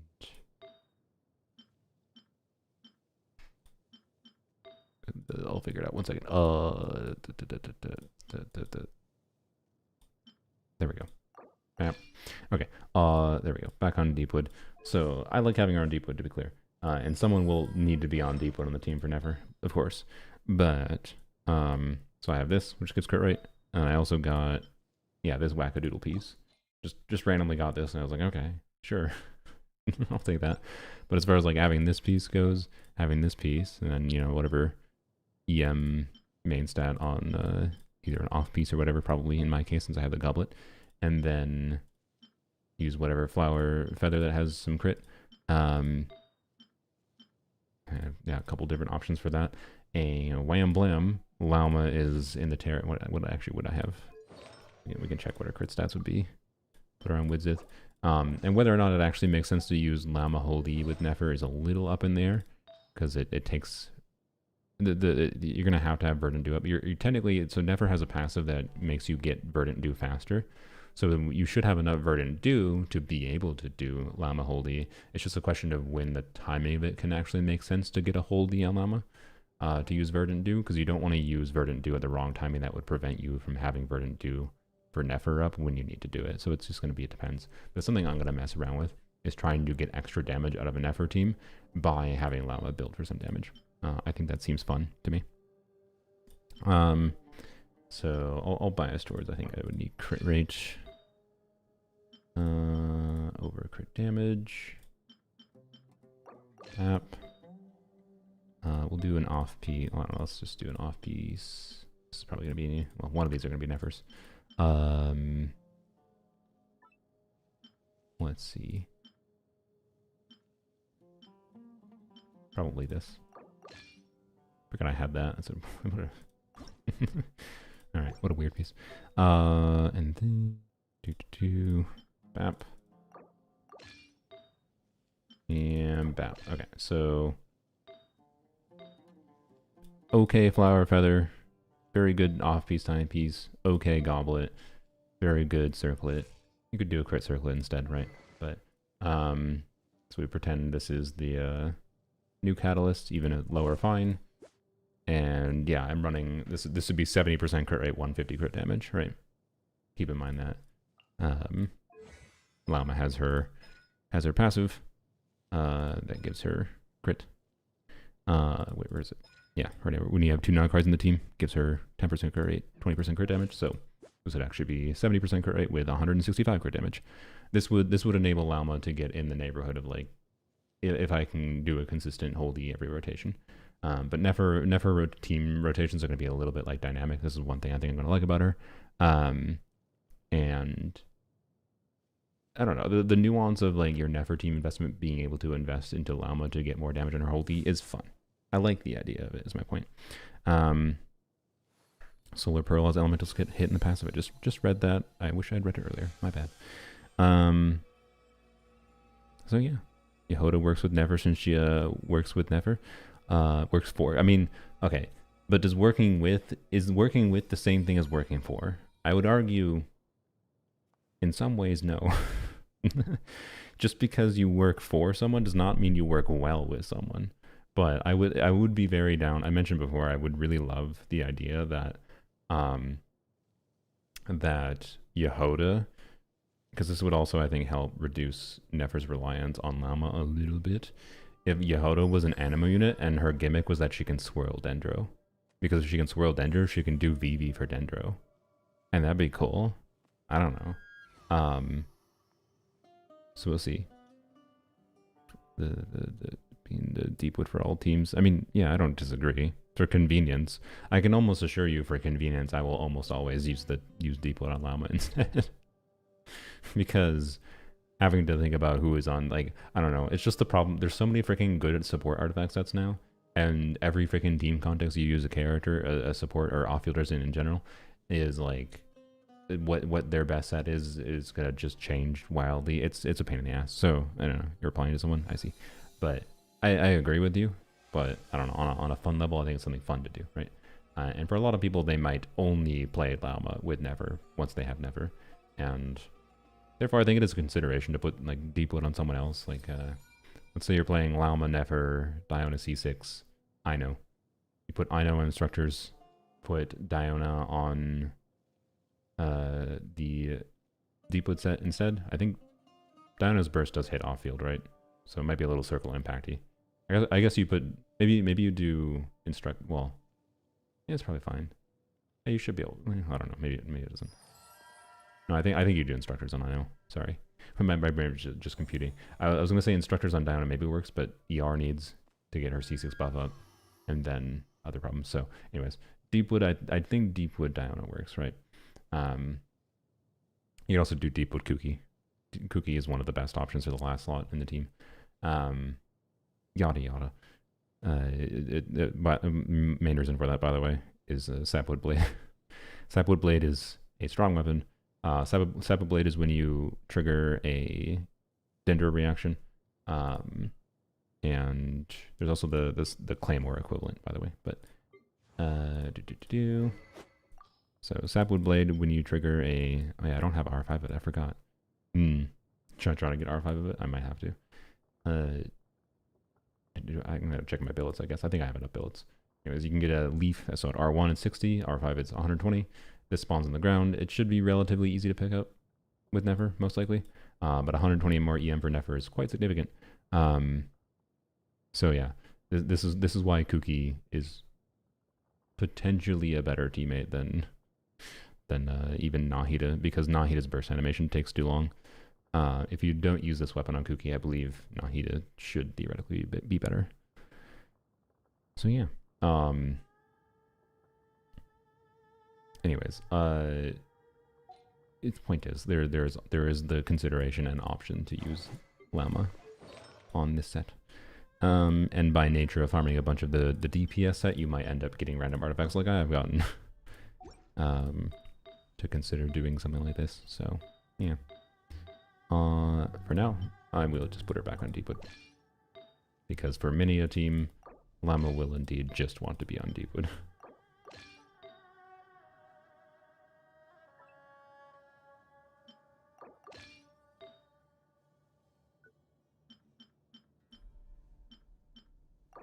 There we go. Alright. And... What a world. Here we go. Hello, Travel Hulk. What is that team? What is what team? This team? I had Mulan active in the party. Have you ever heard of someone putting active in a party without actually playing the team? Or have you ever heard of an exploration team? Because honestly, as an exploration team, this works perfectly fine. Don't undervalue Aino for Mulan, by the way. Aino, particularly was Aino C1, but Mulan is pretty good. Like, quite good. So, anyways. If that was what you're commenting on. Or were you commenting on... Oh, I just noticed A3 that's commenting. Deepwood, Aino... Raiden, Xingqiu. Why? So Xingqiu might end up being more clunky than you expect with her. It depends on how annoying it is to weave in normal attacks relative to, like, her ability to do cancels, charge attack cancels. But, I don't know. I don't know how much damage Raiden's going to get in that team, because there's not much buffing for Raiden happening, but it might be okay if you're doing hybrid Raiden. Don't let me stop you from having fun with that. Oh wait, my brain computed that as a Nefra team, not Llama. Never mind. That'll work fine as hybrid Raiden still. Anyways, put an Nefra back here. Bam. Commencing task. So, and Nefra should be one of the better teammates for the last slot of Nefra teams as well. But yeah, mostly Nefra's team seems to be you use Llama, you use Aino, you can use some other Hydros if you have Llama. If you don't have other Hydros, you do need to use Aino if you want to do hyper carry. Otherwise, you don't use Aino at all, or you don't use 2 Not Cries at all. Because if you don't do 2 Not Cries, she can still generate Bloom Cores like normal, and that's a good thing in my opinion, because that means you can use her as a more generic unit, and I think that's a big part of what makes Nefra more generically usable. And the fact that you aren't forced to have the Bloom reaction turned off is a very big part of why I am fairly happy with Nefra's kit. And yeah, a lot of people would say I think feel her animations are boring, whatever. But at a baseline, she's basically just made like kind of like Skirk is, but isn't fully locked to doing like a Hydro. She's not fully locked to doing a Hydro Dendro team. And that unlocks quite a bit of more flexibility potentially now and into the future for her teams. I really feel that the main design problem with Nefra's kit, like other than personal preference things like animations or whatever, is just how broken of a character Llama is. Nefra would be less reliant on Llama if Llama was a more balanced character, because they could have just had some of the power budget that Llama has. Like Nefra could have the same DPS, but she could have the same DPS with Llama as she currently has with Llama, if Llama was less powerful, and then they just increase like Nefra's personal multipliers, which would also then decrease her reliance on Llama, and would mean her non-Llama, like just Aino Nefra teams would be better. So, anyways, both of them want Aino. Yes, that is a problem, I would say. If you're someone who is main DPS pilled, this isn't me trying to like insult you or anything. I just think there's a lot of people that maybe pull too many main DPSs and not enough supports. If you're someone who's very main DPS build and you like Flynn's, you pulled for Flynn's, and then you like Nefra and you pull for Nefra, and you did not pull a Nefra and you did not pull Llama, there's probably a non-zero amount of people that will be the case for, where you either by just accident because you're throwing pulls willy-nilly or whatever, but you didn't pull Llama, didn't pull Nefra, didn't pull Llama, you pulled for Flynn's, got Flynn's, pulled for Nefra, got Nefra. What do you do? I think what you do is you use Aino for Flynn's, because Flynn's is pretty rigid. Like you don't really play Flynn's without playing 2 Not Cry characters like at all. Whereas Nefra can be used as a generic Dendro unit. She's not She's not going to be a hyper carry, mind you. You're not going to expect to get a ton of like crazy talent damage from Nefra if you play her without 2 Nocries. But you can just do like Nefra. Who's the Hydra I guess use? I don't know. Nefra Singcho Kuki and do Quick Bloom Nefra, right? And it'll be fine. So yeah. And that could be pretty good. That's I think what you end up having to do if you're in that situation. But if you pulled a Nefra, then you can just use a different Hydro for Flynn's, although I know still really preferable for him. For like overall feel of play, but there is alternative options. You could do Singcho alternating. Like worst case would be you do Singcho alternating rotations, right? But yeah. Nefra and Nefra okay with the what? Oh, with Llama. Yes. You can do a Nefra and Nefra together if you want to do a Nefra Nefra Ino together. It probably performs decently. It's going to be significantly worse without Llama, but it'll probably perform decently. Yeah. Pulled a Nefra and Llama, but lost in Flynn's banner. Rip. Unfortunate. If you're still trying, good luck, I guess. Or you can save your guarantee for Nefra. And Nefra is still very valuable without Flynn's.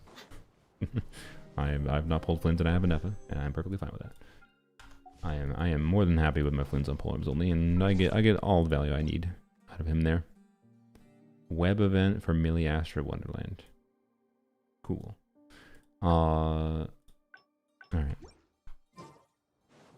So yeah. I didn't really describe Nefra's kit properly, I guess. If you want, yeah, let's go log on to polearms only. Nefra's kit is basically... She is a Dendro hyper carry where her gimmick is so the Lunar Bloom thing, right? When you trigger a Hydro, the Hydro Dendro reaction is converted to Lunar Bloom, and what Lunar Bloom is the same as normal Bloom, except you generate a resource called Verdant Dew, and Verdant Dew can be used either by Llama's Holy or is used for Nefra's kit to do damage. And basically, when you press her skill, she goes into a special state where you can start doing charge attacks, and if you have Verdant Dew stacks, you do a bunch of Lunar Bloom talent damage, like you see when you do talent damage with Llama Holdi, and she does a bunch of damage with that. And she uses 1 Verdant Dew at a time, unlike Llama, who like uses all of the ones you have with her Holdi. And she can do 3 charge attacks per skill use. I just logged on the same account. Also, I just realized I had the that open. That was not the button I meant to press, but she can do 3 charge attacks per skill use. She has 2 total skill uses. She starts with like 2 skill uses, so she's kind of like Navia in that.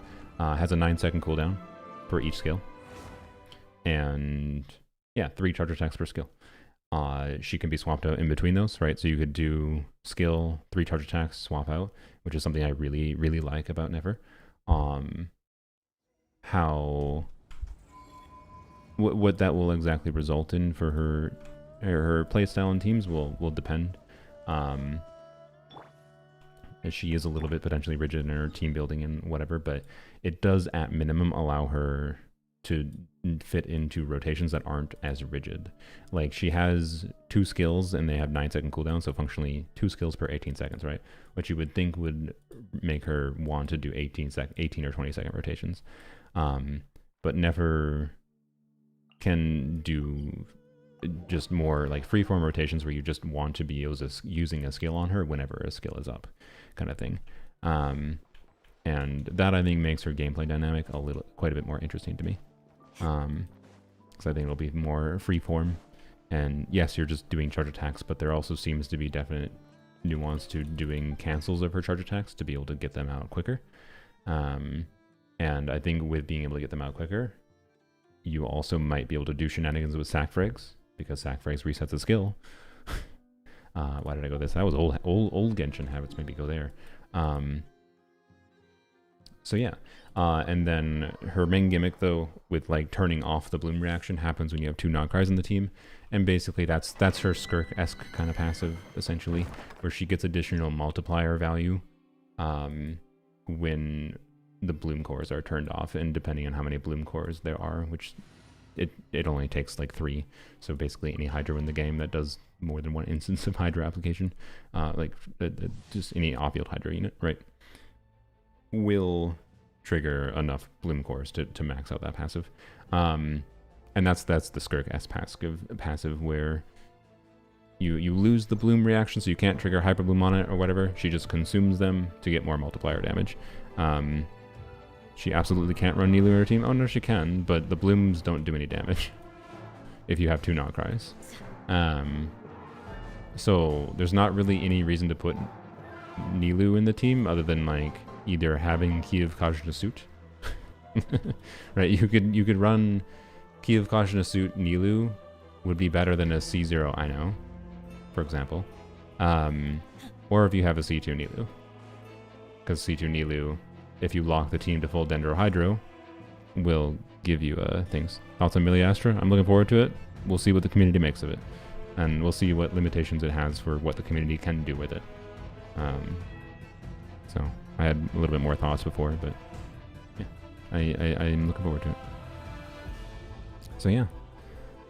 It seems interesting when it screams pay money at every corner IMO. I mean, I commented on it, like, I don't think the new game mode is going to scream at you to pay money. I don't know what the hell Hoyo was thinking starting their showcase of Miliastra with, look, skins and gambling. But I also don't blame them because, my god, a lot of the behavior I see in gacha communities does seem to be that people just play these games for gambling sometimes. So I don't blame them, I guess. But I think it was a really stupid play on their part to start the showcase of their new mode with, wow, gambling.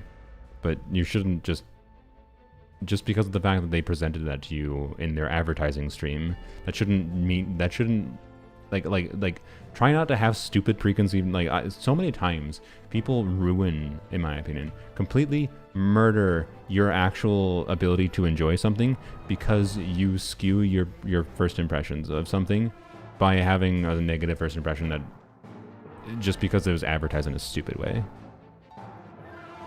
So I don't know, like it's got gacha for skins, and like I don't know, for me I don't care. Like if they want to monetize it, that's fine. I don't care.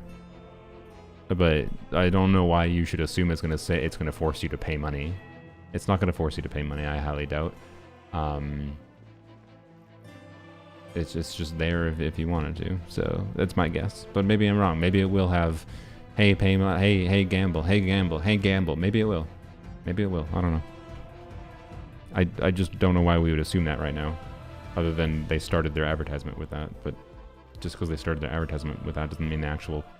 Doesn't mean when you're playing a random creation from someone that the end of it is going to be, hey, gamble. There's no design. It's not like Genshin where like there's design structures that make you want the characters in the game, right? It's just cosmetics. So the thing that's going to make you want to gamble in the new mode is you see someone else with a skin that you really like. That's what's going to make you want to gamble. So I don't know. That's my vibe. You have to pay money to create a world game? No, I don't think so. Pyre's not flower. Welcome to my bosses. Thanks for joining. If you have Discord, you can go and connect your Discord account. And if you go to the connections page in your settings menu for like your profile, you should see my members only Discord server if you want to join that. So anyways, I think it's fine. I don't know, I think it's fine. I much prefer cosmetics over something that has mechanical gameplay affecting things. And I think it's cool that the cosmetics also connect to in-game in Genshin 2, even if it doesn't matter, because I don't know. And there was some weird trading system too. I don't know how that works exactly, but I'm not entirely against the idea of whatever that is.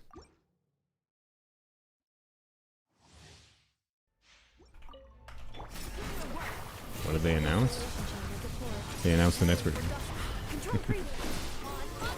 Yeah, so as far as like non-Miliastra stuff, the next version just has Nefra as a new character, and then story. That's all. Shao Fab Goblet?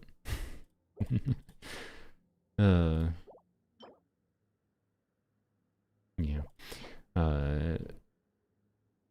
No, don't need to bother with that. Okay.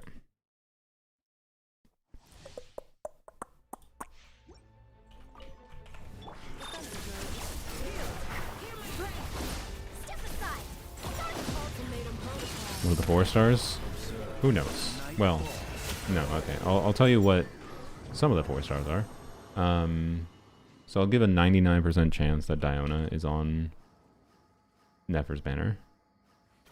And then my other question, so it's Nefra Frina, right? They'll probably put a 4-star healer on Frina's banner, is I think a safe assumption. Has every Frina? Let me go double check. Frina Genshin. Wow. So close yet so far at the same time. I'll lock it because double max roll. I don't know. My Flins can technically use an off-piece goblet or off-piece circlet right now if I want. So maybe this rolls so heavily into attack percent EM that it makes sense. I'll try it for the lulz. Has every Farina banner had a 4-star healer on it? I think they have, but that's what we gotta double check. So we had Charlotte, yes, and then we had I mean Noelle technically counts, and then we had double healer. Noelle does count technically in a weird way, but it does count. And then Farina Charlotte, and then Farina Mika. You know what? By the way, I'd be quite happy if Mika reran on Farina banner again. I would really like to actually get C5. I don't care that much about C6, funnily enough. I wouldn't hate having C6. C6 would enable me to do some more physical shenanigans. Like I would, yeah. If Mika reruns, with Nefra and I end up getting C6 Mika, and then Lanyan is running on Zhongli Arlecchino banner, I'll pull on the Zhongli banner instead, because at least I can do physical Zhongli memes. The weird thing with if Lanyan is on Arlecchino banner, I like Arlecchino a lot, but I kind of don't want Arlecchino C2. I kind of just don't want it. So like if I got Arlecchino C2, it might just never get activated. So I don't know. Anyways, so on the assumption, like trying to make some guesses, on the assumption that there's probably going to be a healer for Farina, Mika's a possibility, but there's probably going to be a healer, a 4-star healer on the banner. Who knows who? Let me go look at what the list of 4 stars was. So, the 4 stars that should be rerunning the next patch are Yunjin, Rosaria, Lanyan. I can tell you Yunjin is almost assuredly with Arlecchino Zhongli. I'd be surprised if she ran the first half banner, but I don't know. No, they do sometimes. They throw a random 0 synergy 4-star obviously in the banner, but I think it's completely pointless. I think there's a very good chance of Diona. I know Diona ran relatively recently, so maybe not. But I think there's a good chance of Diona, just because Diona C6 is one of the compelling 4-stars for Nefra.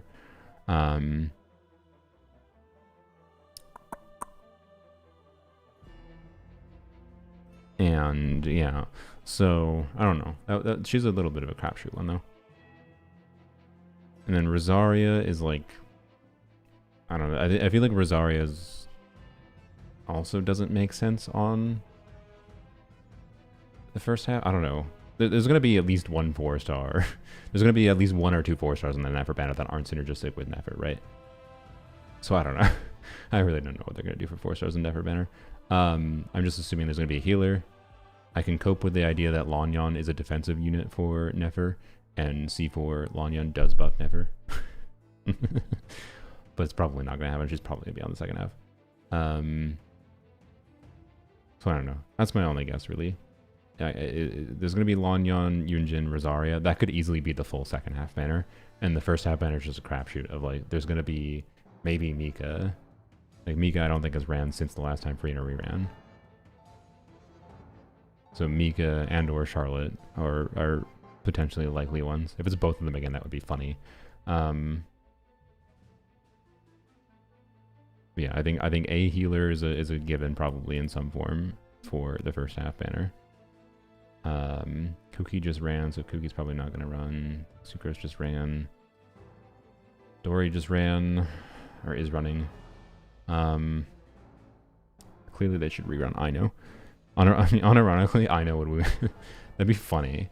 But I would argue that Ino should be reran immediately again.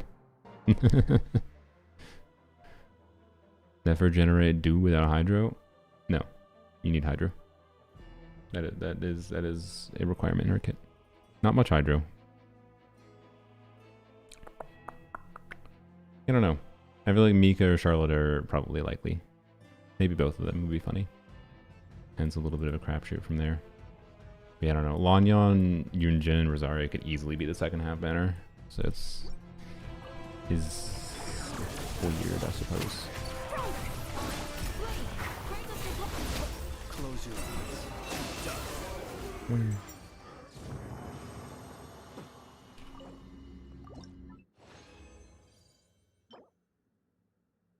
Wow. Wow. Should I if it had attack percent I would level it, but no. Have you explored all the regions? What do you mean by exploring all the regions? I've been in every region. I've done exploration in every region. Have I 100%ed every region? No. I've only really 100%ed a few regions that I really like, and 100%ing is also, I've also had my exploration, like I 100%ed, I think, wait, does this count? I think I did. No, I got close, never mind. I thought there was, I don't know, like there is, oh wait, no, it's the underground sea area, yeah, that's what it was. I was like, I thought there was one that was recent-ish. That's not really recent, but the underground sea area, I 100% on this account, but I haven't done that on my main account because I've already done it. So like I don't feel that much need unless I need the resources. Like I might end up doing more exploration next patch for Lanyon copies because I prefer to get Cesius Lanyon without having to spend money. But anyways, let's check that. Yeah, I don't, there is the reality where this rolls, and this could be an upgrade for Flynn's. Theoretically. Probably not. Those some low attack percent rolls. But I am gonna take it at 20.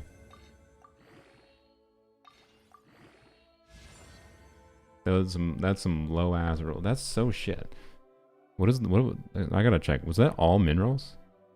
18.7 minus 5.8. 12.9 divided by 3. That was 2 min rolls and 1 not min roll. One. It was I think that was a 4.7 to 4.1, 4.1. What the frick?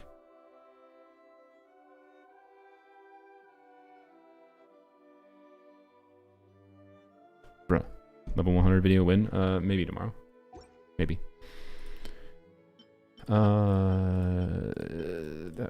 Okay. So that circlet's weird. In that I don't think I'm gonna keep it. But notably, I could, so what's my current stats on him? My current stats is 62, 224, 112 ER, 2744, 301. Like that circlet technically has better stats than this one. Barely. But then I have to use an onset piece. Like this.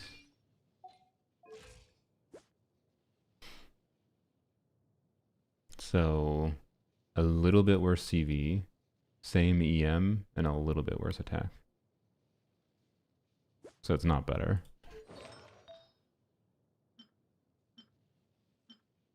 Yeah. Okay, that's fine. I didn't really want to think about using that, to be honest.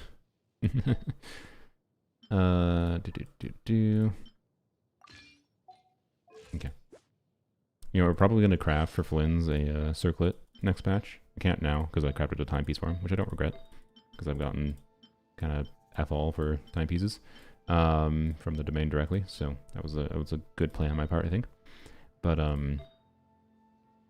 probably gonna craft a circlet for him. But if it's not a 4-line, like I'll choose crit rate attack percent, right? Because crit rate attack percent is what I would want. But realistically, if it's not a 4-liner, I don't know if it'd be good enough to actually be an upgrade. But we'll see. Good for a Nefra though. I guess that's fair. Well, I don't think I'm gonna use a Nefra ever on that set, to be honest. I think I will consider trying to continue min-maxing her on tenacity. I wouldn't say I have the perfect tenacity build yet. It's not bad. By any means, it's pretty good. I don't know why I went all the way over here. Wait, also should go here. So yeah, I don't know. Anything else to talk about? Probably not.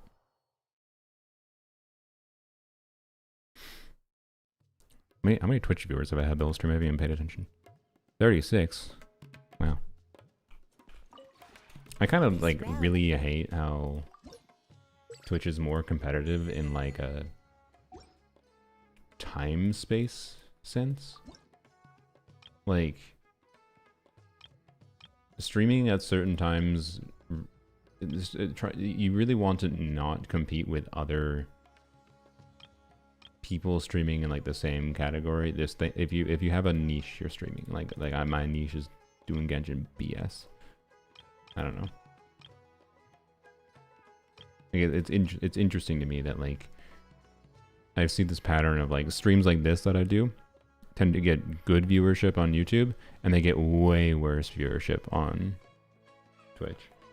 Zedef is streaming. I've had good viewership while Zedef is streaming before, but I think it's more just literally the generalized sense of like there's many other people potentially streaming about Genshin in general right now, right? And it's weird that I've noticed that effect. It's just like it's a literal inverse of YouTube almost. But anyways, so this kind of can just do these.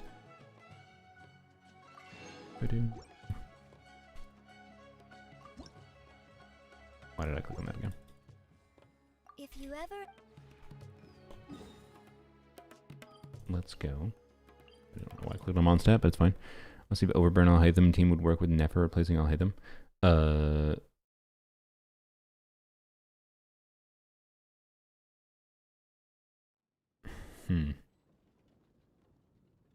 see 6 streamers with roughly 100 viewers. Yeah. Overburn Nefra. I was thinking about it a little bit, mostly from a context of can I make Nefra and Emily work together? The problem is Nefra does F all for damage. I mean, you'd be turning into a spread DPS most likely, just playing her without Hydro. You could potentially try to do something though with like Durin maybe, but off-field Pyro. Let's say Nefra, Ino, Nefra, Ino, Emily with off-field Pyro. It might work. It's not going to be very good, but it might actually work. Weird Arse Virgin team. Twitch is way smaller. No, yeah, I think that is a big part of the effect, right? Yeah, Twitch is smaller, and the viewer pool is much more finite versus like, and then YouTube has their algorithm system that sends out a video to people's feeds, right? That they click on, whereas Twitch that's not the way it works at all, right? So I'm just commenting that's interesting that like, hey, there's a notable thing about Genshin I can stream about, but I get less viewers when I do that on Twitch. It's almost like it almost feels pointless to do. Like for example, I'm not planning to do I noticed this with me doing the waiting room stream for version 6.0. I don't think I'm going to do a waiting room stream on Twitch the next time I do a waiting room stream, which I like doing those. They're fun. I just don't know if I see the point of doing them on Twitch with how few viewers I got on Twitch, right? So yeah. Anyways, what is the Jeff? Anyone have the Jeff streams open? What is the Jeff yapping about? I'm actually kind of tempted to go. I haven't seen what his updated thoughts are on Nefra. I think Nefra's gonna be a fun character, but I don't know if I have the energy energy to have a discourse with Zajef though about Nefra kit. Last I saw, like, other than like I saw him like doing calcs or whatever for his clip or whatever, but when he did his like initial like first impressions of Nefra's kit, he said he didn't like her kit, and you want to know why he didn't like her kit? It's because he was coping that she was going to be designed in a way that actually cared about Hydra application, which I knew from the outset was an extremely unlikely circumstance. I'm sorry, Zajef. So he was coping that, you know, Stingcho would have been, I would have been fine with his reality, to be clear. But he was quite frankly, in my opinion, coping when we first heard about Nefra's kit, that Hydro application would convert into extra damage for Nefra. And that is not how her kit works. It's cooking UGC road like right now. Okay, nice. I'm not gonna bother calling him to yap about Nefra. I think he just doesn't care anymore, because this happens all the time with Zajef, where he gets a preconceived notion. You know, I yapped about having preconceived notions about things ends up potentially ruining your impression.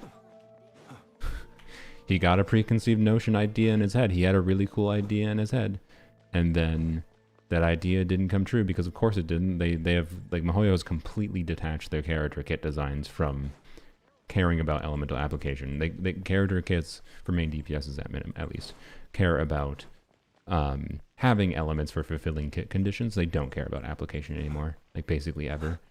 Like it was a foregone conclusion in my mind. It was entirely cope to even guess in the first place that Nefra was going to have a kit that was going to get more damage out of having more Hydro application. That could have been a cool kit. I don't disagree with that. But I think it was a cope hope. It's just completely against how they have very clearly been designing characters. So, yeah. Anyways, sorry, Zajef. But I was very happy to see what Nefra's kit was like, because I thought there was the potential for Nefra's kit to be extremely lame.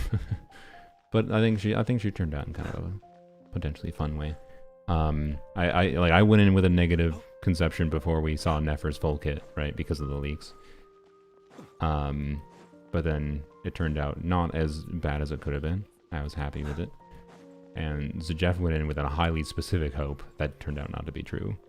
And he came out negative. That's my guess. So Lolly's application is well timed with Moika, I guess, but that might not be what you mean. I mean, yeah, I would say Seat Lolly is the last example where, like, application amount mattered a little bit. But, like, I don't know. I think from a generalized perspective, like, elemental application barely matters anymore for the vast majority of characters. So, I don't know. Damn, you still alive? It's been 3 hours, yo. It's not that long. There's a lot of stuff to yap about. I don't know. Why are you surprised by this? You watch me regularly of Nico. I've done 8-hour streams before. 3 hours is very short for me. I don't think I'm going to stream much longer than this, to be clear, but anyways, didn't I get a piece? Maybe. Oh. Honestly, without attack percent or double crit, I don't know. This could be interesting. 4-line principle. Crit, ER, or trash can. Goodbye. I don't remember what is my current NF piece.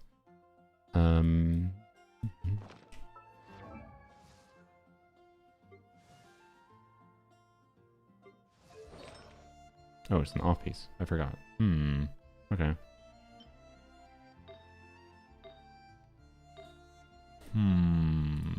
Maybe I'll switch to a different goblet if it rolls well enough. Yes, I know EM goblet would be better, but that's like one of the things I could consider switching to. Although I don't remember what my EM off-piece goblets look like for her.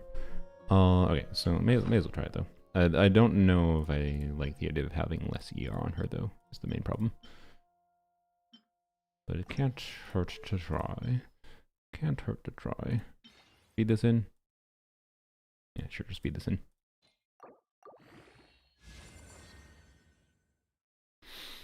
Wow. I love roll variation. 3 crit rolls with that low of crit value is really shit. Was that quad min roll? Oh. No, that was a 2.7 crit rate, a 3.1 crit rate, and a 5.4 crit damage. Bye-bye. Maybe reroll piece, but I don't care about rerolling a tenacity flower unless it had like at least 4-line ER at minimum for an Nefra potentially. So yeah.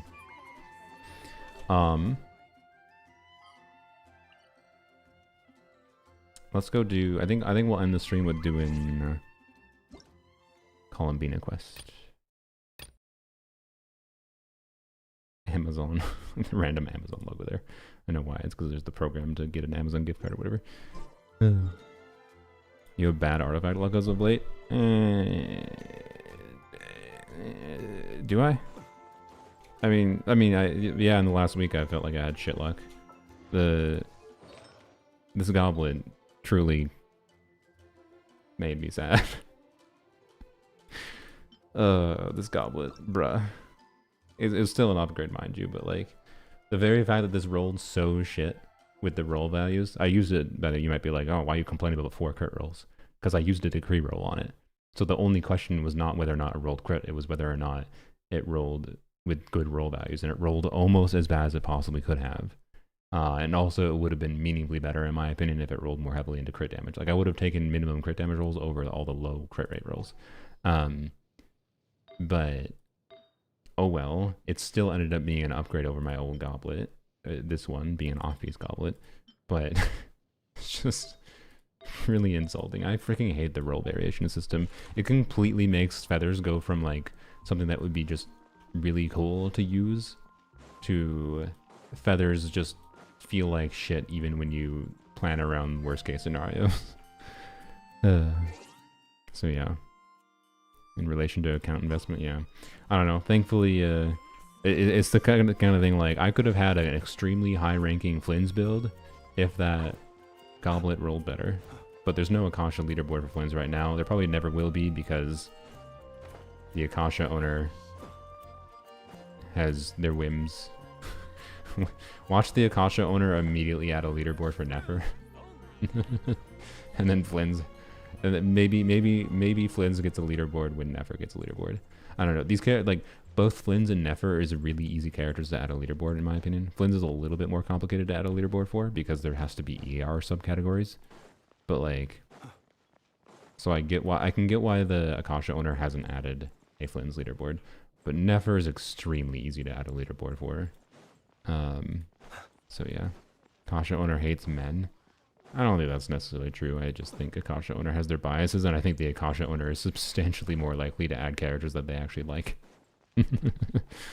Which I think is probably biased towards hot ladies.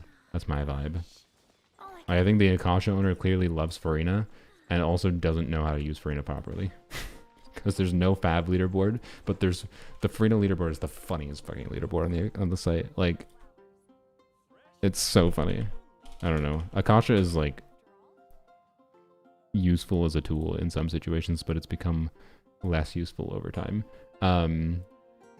But like Farina having 5 different main categories, right? She has elemental skill average damage, elemental skill with C2, 2 niche ones, a forward vape and forward vape with C2, and then a C6 combo leaderboard, and then 120 to 200 ER subcategory with all the weapons except for no fab weapon, her real signature weapon, has not been updated to have a tenacity leaderboard, when tenacity is literally better for her in a lot of contexts, in particular non-newbie-like contexts.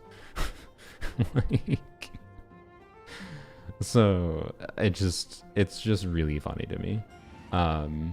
Like this full on gives me the vibe of the Akasha owner really likes Farina, but doesn't actually play the game in a way where they really understand what min-maxing Farina is like in different team contexts. So anyways, one of the most useless leaderboards in the site, honestly. But there's a lot of useful ones on here, to be clear. It still can be a useful tool. in some ways. But yeah. How long does the how long do the here I have a turtle. How long does the thing last? The Columbina quest. I'll end off the stream with doing that. I've never done one before, so.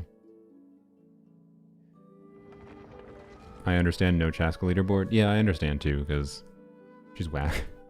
Chaska's whack to do a calculation for. And also, I would also argue Chaska leaderboards don't matter that much because of how breakpointy Chaska is. I mean, Flint's is actually kind of similar now I think about it, but Flint's still, I think, I don't know. Chaska's really funny, and like I like how you can have meaningful increases to her build that don't result in any increase in practice. Because of, like, if you don't kill enemies with one more charge attack, you don't kill anything faster. So, I don't know. But well, for Stygian now, actually, I guess Chaska build improvements probably matter more. It was more of an Abyss problem, I guess, now I think about it. I'll spend my last bit of resin and go to Columbina. Tried to calculate Chaska team and gave up after 2 hours. You just have to average out some things. You just make some baseline assumption and do some averages, but for shorthand. Back of Flynn's hair looks so bad when he's running. Yeah. He's got a really great design, and then you turn him around and you're like, I know some people like the hair, but I'm not one of them.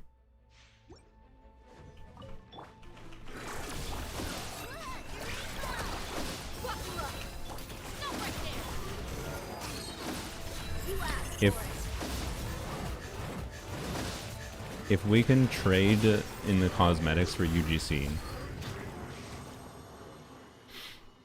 I think it would be kind of funny to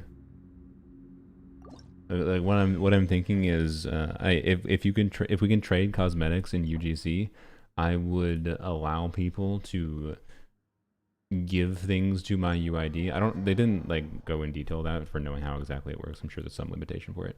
But if you can literally just like give an account cosmetics, like you could give me cosmetics, I will probably say you could give me if you give me cosmetics, I will use them.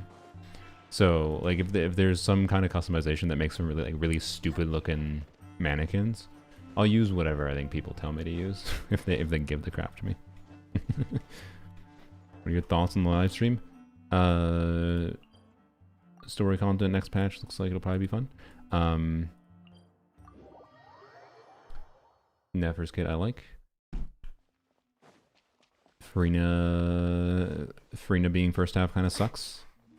It was really like it is somewhat funny to me that I had like someone asked a few live streams ago before and like about Farina. Like this was before I think Farina was even leaked to rerun.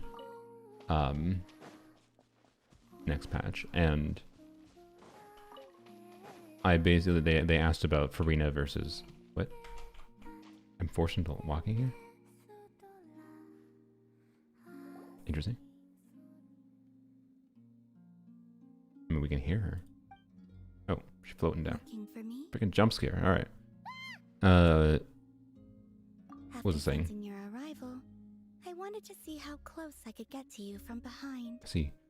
But yeah, someone was asking like, oh, with the unknown of what what Columbina's kit is, should I get Farina or should I save for Columbina? I was like, well, if you're getting non-cry DPSs like Flynn's or Nefra, the safe bet is probably save for Columbina, but Farina's still gonna be Farina. It's not like she's gonna be a bad character. Just even if Columbina is better in many a context, right? But then I mentioned, I was like, but hopefully Farina but then I literally said like, as long as Farina doesn't rerun in the first half of the next patch, we should know more solidly what Columbina's kit is before her banner is done. Welp. I think they did it on purpose. I think they very purposely are running Farina because they know that is the last bit, because the second half of next patch, at the very end of the second half of the next patch is when we should get solid information about calling being a kit. And because it's going to be right before version 6.2 starts, and that's when we like get like we should like, for example, at the last couple days of this patch, we should get very solid information like so right before the current banner ends, like before Flynn's banner ends. We should know very, very confidently what Durin's kit is, right? Enough to like influence your decisions, right? We won't know exactly how much damage Durin's going to deal necessarily because, you know, but like enough to potentially understand the kinds of teams that he would be impacted in. So, are your videos always so quiet? I disagree that they're so quiet, by the way. What do you mean they're so quiet? They're quiet relative to every other YouTuber making fucking obnoxiously loud videos. That's what you're experiencing. You're experiencing every other fucking YouTuber makes obnoxiously ass loud videos. I'm pretty sure my audio balance is actually fine. You might be struggling to hear my voice because my voice also doesn't work well. Like, you'd be surprised how like the decibel volume of my voice is actually not that low.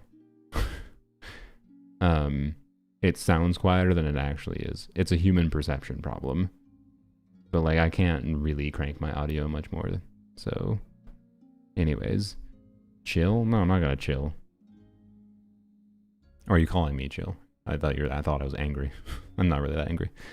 So anyways, yeah, I'm sorry you have to turn the volume up a little bit. I'm not really comfortable cranking my edited videos volume much higher. I've been trying to push it a little bit lower actually to see if anyone notices. So have you noticed specifically my recent videos being lower and that's your problem? Or do you think all of my videos? Because there's a very big difference between all or my recent videos. Because I will take my recent videos into feedback.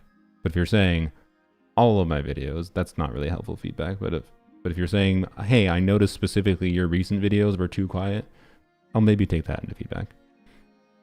Anyways, I think your videos are very well balanced, both for mobile and speakers. Thanks. That's what I aim to do. I usually do a check to make sure like it sounds fine on a reasonable volume on my phone and on my headphones and my computer. That's usually my litmus test for like, is this loud enough where like you can hear me at like a you don't have to have the volume on your phone. You don't have to have your volume set down to like 2% on your phone in order to not be worried about it, like whatever. So I don't know, like but yeah, everyone has like different defaults they set their volumes to and whatever in their systems. There's no way to do perfect default volume. It's why like on PC all the time with like video games, like I'll find that like you launch a video game and the default audio settings are like miserably obnoxiously loud, like murder your ears loud, right? And the reason they do that is because a lot of people just set their like default system settings or their whatever the audio they're using is like really quiet at a baseline. So like developers will default to loud, and then you just let the people like tweak it down, right? That's fine. It's a fair approach, but it's also annoying as hell.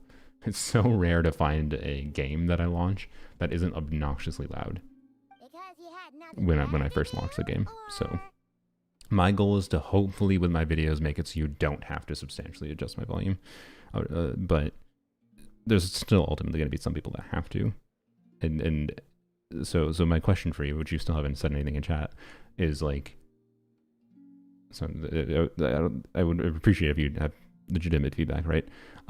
Is like, are you experiencing when like if my videos are quiet, are you experiencing you have to like go up 5 notches on your volume relative to other content creators you're watching? And if so, I would like you to provide me what other content creators you're watching. That would be appreciated. I think you scared them off. Yeah, that's my vibe. Is people, I mean, yeah, people come into my streams randomly and be like, why are X? And I'm like, well, here's the reasons. Here's all the nuance to it. It's more complicated than you might expect, but also it might be you. And then they just don't give any other information. I don't know. But yeah, just the baseline of why your video is always so quiet is not helpful at all. Audio is messy. But if you provide me more information, I could maybe create a better experience for you. but I need more information. Anyways. Is that how it seems? No different than when I was with the Fatui then. There was never much for me to do. The Tsaritsa only sought the power of the moon goddesses. I was never dispatched to see Xenosis or anything like that. Take walks, watch the moon, sometimes sing. I also had water. But I didn't refill my water bottle before the stream, but one less and less after Sandrone forbade it.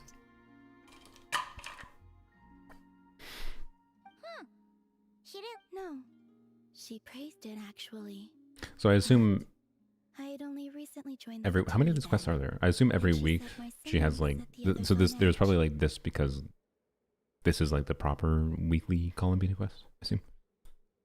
Because for those not in the know, This is an interesting approach for seemed doing something. like I But was about to use skipping that Paimon's dialogue. Does Paimon have dialogue? some sort of power. Oh, and there was another reason. She said she did most of her research at night. I like Paimon's new voice actor more. Doesn't mean I always want to listen to It it. would disturb her attempts to catch up on sleep. Quest every week. Yeah, I just don't like. Sorry, what was it? Is this the start of the quest? Like this just starts automatically every time you come in here the first time every week, or like, I don't know. Anyways, it doesn't matter. So, I used to just sing outside her door at night. I wasn't sure when this dialogue initially started if this was just like chased me away. a special random thing, like when there's not a quest, or if this was specifically a quest related thing that started automatically. I'm getting the vibe now that it is a start of the quest, but Arlecchino mentioned. First met, Arlecchino did seem eager to get along with me. Oops, I just lifted up my armrest by accident. She often showed up behind me without making a sound, like I did to you earlier. They all start like this? She Okay, cool. said it was an attempt to I too attempted to join in on the game, but she always managed to spot me before I even got close. Eventually, I resorted to using Kuvaki and managed to give her quite a scare from behind. Quests of part 1 this patch, and last stream that said part 2 can unlock the part. Yeah. I wasn't really that confused about that, but thank you. I was aware that there was like 6, or that was my assumption at least. That there was, because it was the 3 different things, and that it would take at least 3 major versions before we would get the wings. I don't care that much. I mean, the wings would be nice, but I don't care that much about the rewards. Oh, the doctor often asked me to assist in his light realm related New Varka model? I mean, I'd have to go look back at the footage. Was it actually a new model? Was that why? I saw someone call it weird. I mentioned that that maybe it was weird because of typical Genshin tall male problems where like they all look the same, but then they add clothing to make them different, kind of thing. I misunderstood the question. The question was literally just like, was this the start of the weekly quest or not? Because I didn't know how they started. I've never done one before. That was the only question. I obliged him a few times. She's mentioned like every freaking harbinger, by the way. Yes. She feels like she's the loner harbinger, but also the most well-connected one. Anyways, Arlecchino and Sandrone treated me all right, quite yeah. well. Now we gotta mention who has not been mentioned now. Haven't mentioned. Sorry. Your initial reaction was Varka's hair looked dry. It looked dry, really? That's a specific thing to notice. Most Genshin characters' hair does look wet because they're always like glossy. So like it didn't have like the typical gloss shine on it. Was that actually it? Which is funny. If so, or was it just like bloom was off? Give me your hand. Rosaline taught me. It's important to always express gratitude to others. So, thank you for listening to me. I believe Moon that's Goddess enough for figure. today. Very, very useful. Senora. Oh, okay. Well, there you go. I totally meant she got to mention all the harbingers. How many? I think she mentioned literally half of them in that dialogue. Well, let's not bother her then. Which, as far as the characterization goes, is like being that she's, you know, loner lady, but you know, had something in her life that like it represents she like values her time that she spent with the Fatui. Is that literally it? It's just dialogue every week? Oh.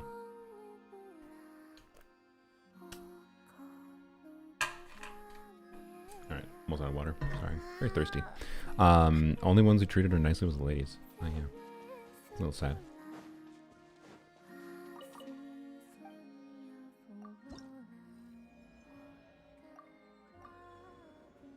Okay, so...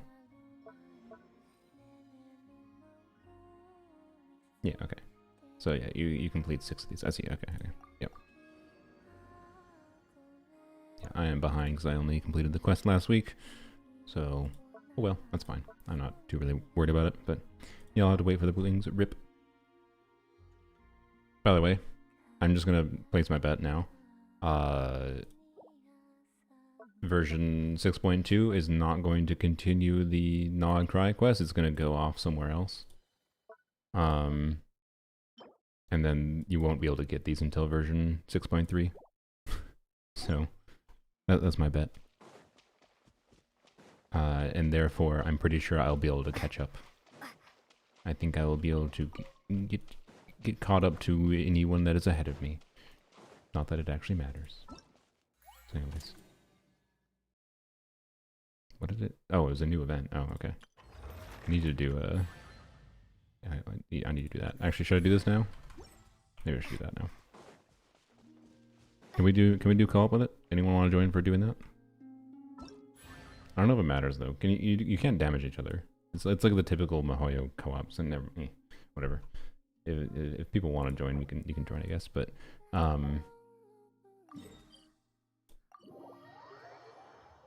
finish this quick though, because I feel like if I don't do it right now, I might actually forget. And actually, the Marionette actually made me chuckle in the Arkham quest. Yeah, it's pretty good. I think she's actually a pretty well done character. Tars really dislikes Lauma, and I don't know why.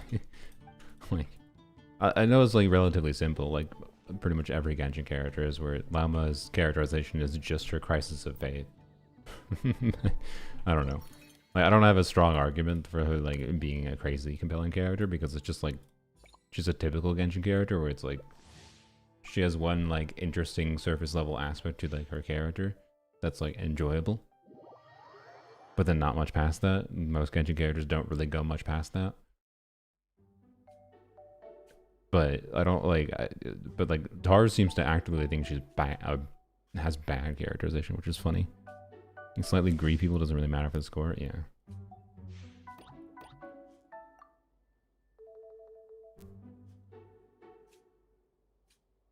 No prelude quest for this is nice. Yeah. It's a perfectly fine little casual event. I would find it more fun personally. I enjoyed me some Bomberman as a kid. I would enjoy Bomberman where, you know, just copy Bomberman more properly and we're actually fighting each other. But it's fine. I like Llama's characterization a lot. Like, she has depth enough to be interesting. Yeah. Like,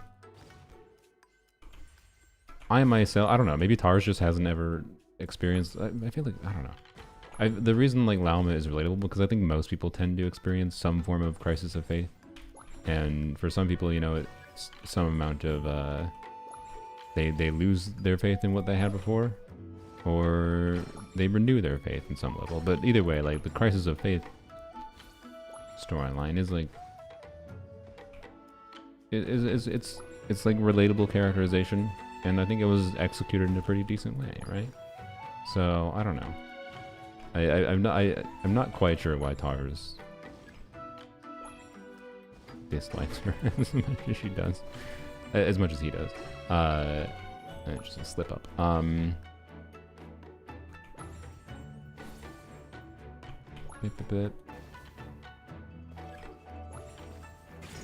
She's certainly not my favorite character in the game or anything. It was just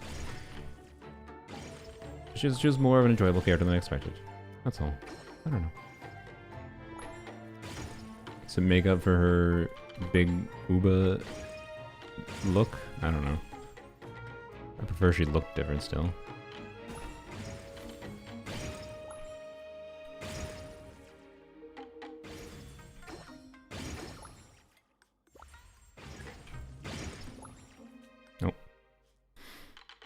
co-op events trigger my anxiety, so I always procrastinate them. I mean, this one's pretty simple. Is there much even to get anxious about in this one? There's ones that have been annoying in the past with people just like... like the summer co-op event was a little bit infuriating.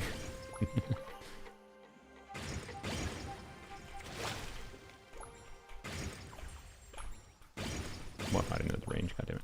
Oh, god damn it. Oh my god. Let's go at you.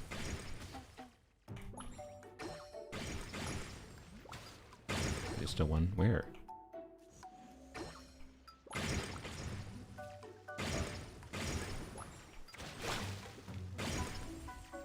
I almost dead. Fish.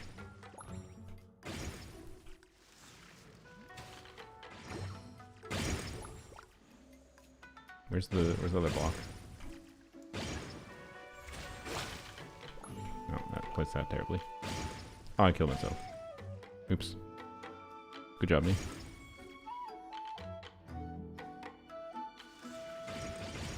Just with other people in general, that's fair. I don't like going outside either.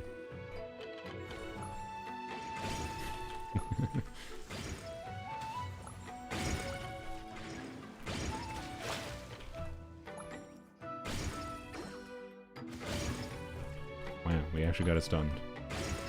Did we even stun it before, or did I just miss the prompt? I swear we didn't stun it before, which is incredible. Alright. 10 seconds of shame. Yeah, I think I still got the most score though, so... And I still... Wait. I died and took the least damage? Okay. Nama's character isn't groundbreaking, but I didn't at least enjoy in the story. Yeah. Nefra feels cookie cutter to me, which is sad, not interesting enough to me personally. Yeah, I think Nefra has probably the most boring characterization in the story so far. I hope she gets a little bit more fleshed out next patch. Like she just felt like Yelan character archetype before. Like Yelan's characterization was boring too, but being that Nefra has like an important plot role, if it kind of feels like she's just the boring, sexy anime girl who knows a bunch of information. She just feels like a boring tropey character so far. I really like her design, but I don't know. We'll see what we get from her next patch. Next patch is, I presume, meant to be, you know, she's more involved, and we'll see. But at a baseline, her trope is not that interesting to me. So I have relatively low expectations, but yeah.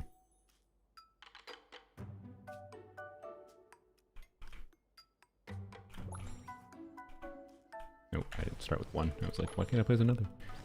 Yep. Alright.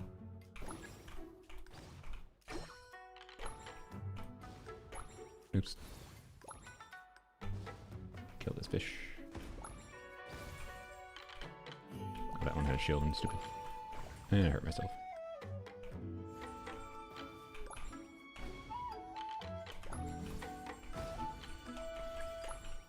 That bomb just block it. Stop pooping bombs.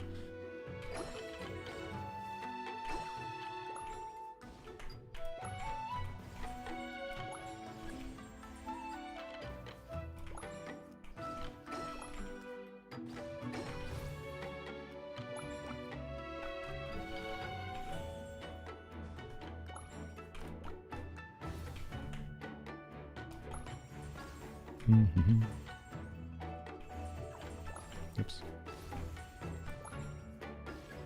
Oh, I didn't check. Someone remind me after I know what this meant. Check my billet status for Sapwood Blade, since that's a more relevant combo for Nefra. It's just Sapwood Blade and the Claymore that gives the... I already have Arhard the Claymore now. Space just like the wrong.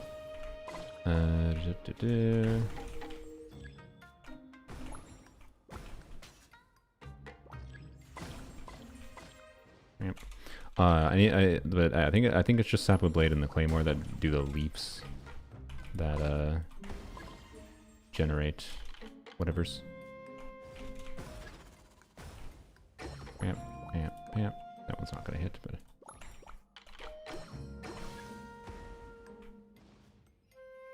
I'm gonna switch the map.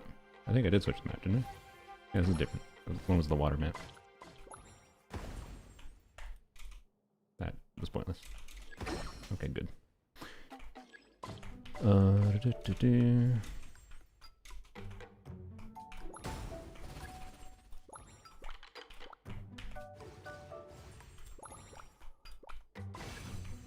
Oh, wow. Butthole. Wait, can we damage through shield? No. Damn.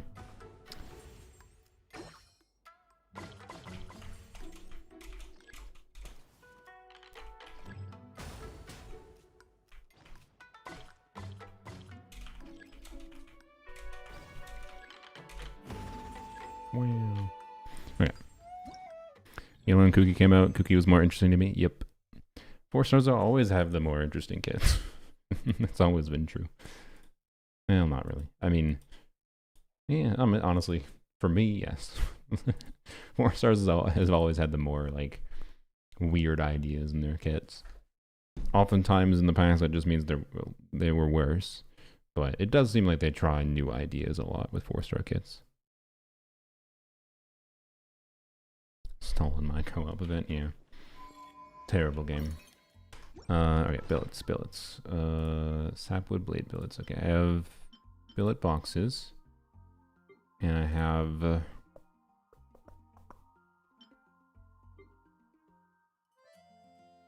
none of the other ones. How the hell do I have so many Claymore billets? Alright. Sick. Well, that's annoying.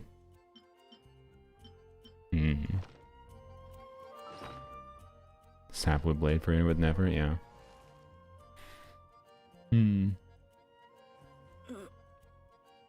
What are the other Sumeru craftables? The catalyst. I don't think the catalyst doesn't. Yeah, I think it's just the claymore and the sword that generates a leaf. Frick. How do I have no freaking sword? Like, I know why I don't have any of these sword billets. How do I have 9 of these? What the frick? Actually, no, I remember I've been farming bosses a little bit, and the game has pooped bow billets on me. It's just like, why? Thank you, I guess, but also why? Okay, so... I mean, I can make R5 of it by, you know, Dream Solventing. And I farmed enough bosses on this account that I have extra Dream Solvents, but... I don't know where you find Dream Solvents, but I know I have some. What's surprising to me is I have none here, though. Like, how did those get used? What did I use them on? Did I end up crafting? Wait, we should finish the minigame first, but... Yeah, I'll just finish the minigame first. Did I end up crafting them on, like... Sure, I'm gonna have to check what swords I have. I know I crafted Amanoma R5. Quite some time ago. That was back like a little bit after Freena's release. But I don't know.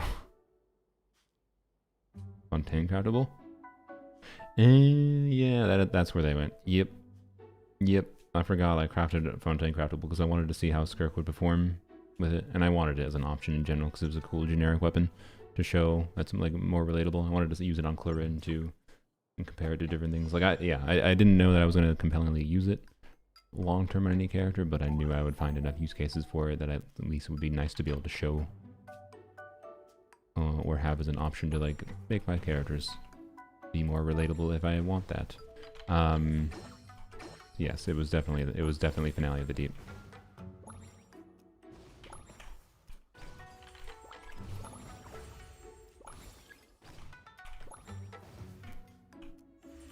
That does explain it. I actually remember thinking at the time of maybe I should. Yeah. So I remember thinking at the time maybe I should save some of these billets for Sapwood Blade. I don't need Sapwood Blade. I haven't needed R5 Sapwood Blade up at this point. Why would I need it? Alas. Oh well, it's fine. I have the billets. I can convert them. I really wish you could convert different billet types, though. Like, wish I could convert those bow billets. And what if it was just 3 dream solvent? I don't know.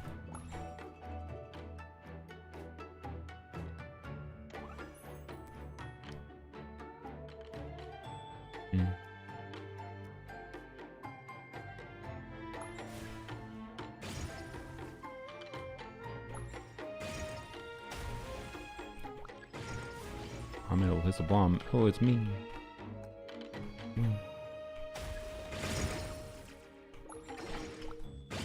Ow. Ow. I successfully didn't damage the boss and hurt me.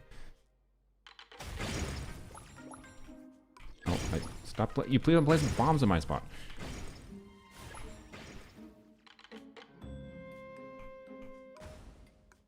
Oh, it's talking to me again.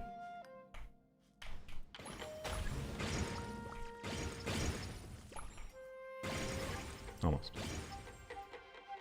Bro, what are you doing? What are you doing, bozo?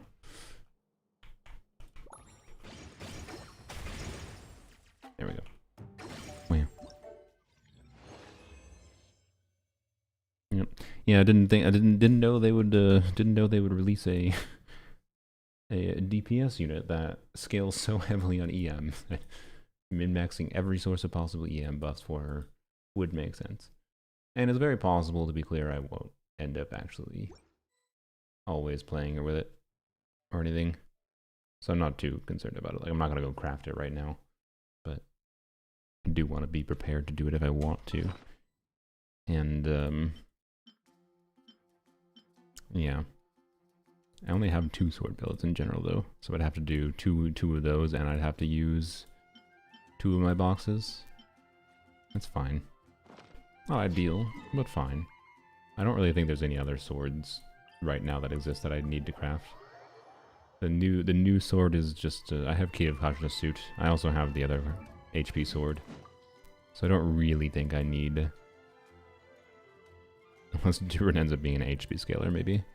I don't really think I'd need the new. It's not a sword. The new sword though. This sword is shit. I don't ever need that. Yeah, this one I have, right? The fact that I have that, I feel like means I probably don't need the new sword, but the new sword is ER with HP in its passive, so it's like it's kind of interesting. I wonder if they are intending that sword to be for some future character, or if they literally just release that sword so that Nilou actually has an option. I think it's very possible they just released it for Nilou purposes. I'm not sure. Yeah, that I have. This doesn't matter. This doesn't really matter. I already have copies of, wait. Why do I not have a Rancor? Don't you get a free Rancor? No, you don't get a free Rancor. I don't remember. I must have thrown it away for XP at some point. I remember being really tight for weapon XP at some point in the last year. So I think I threw it away for XP, which is fair. I mean, like, it's Rancor. You do at AR10? Okay, yeah, I must have leveled it up. And then, because duh, you level it up for early game purposes. And I threw it in the trash because, yep, doesn't matter. Anyways, yeah, I don't think I particularly need any of the craftables. I think this is all the sword craftables, right? Yeah. Other than the new one. So it's just a matter of if I wanted to save builds for the new one. So I'd probably would just use this and then convert my existing ones, and then we could save these boxes if I need in the future. Just in case. But yeah. Anyways. Apparently need more sword builds. I can craft another Proto Amber. I don't remember when I got that. Tempting. Tempting, simply because I have one R5 Proto Amber and one R3, and I sometimes have to float around the R3 one. It's not that often I need them both at the same time, but I wouldn't mind just having them both R5 so I don't have to think about it. I can just equip one of them. I don't think I need to do that right now, though. Anyways. Alright. Oh, should claim my primitives. Bad. And I guess that's the stream. I don't know. Next patch is definitely ignoring Miliastra Wonderland, because that's obviously, we'll see how that goes. That's this whole other thing. But the normal Genshin content next patch is normal Genshin patch with not a ton of content in it. So the real content next patch is gonna we'll see how Miliastra goes. We'll see how the Wonderland goes. I need to enter the codes, but do that later. Should we? No, I shouldn't, because I already did the farming, actually. I did that before I streamed. I was gonna say, should I go into Zenless and do dailies there, but nope. I did see a creator server video from Lin Zero, and I feel validated about my opinions about Monato being a pretty good character, and anyone that, like, I've seen an annoying amount of people are like, Monato 4-star, I'm dropping Zenless because the hot boy isn't a 5-star because I want to gamble more. I want a character to be harder to acquire, and 4-stars are nowhere near as painful to acquire in Zenless as they are in Genshin. And I don't know, he performs not really much worse than a 5-star. He might be a little more clunky, but he really performs quite well from what I've seen so far from the one video at least.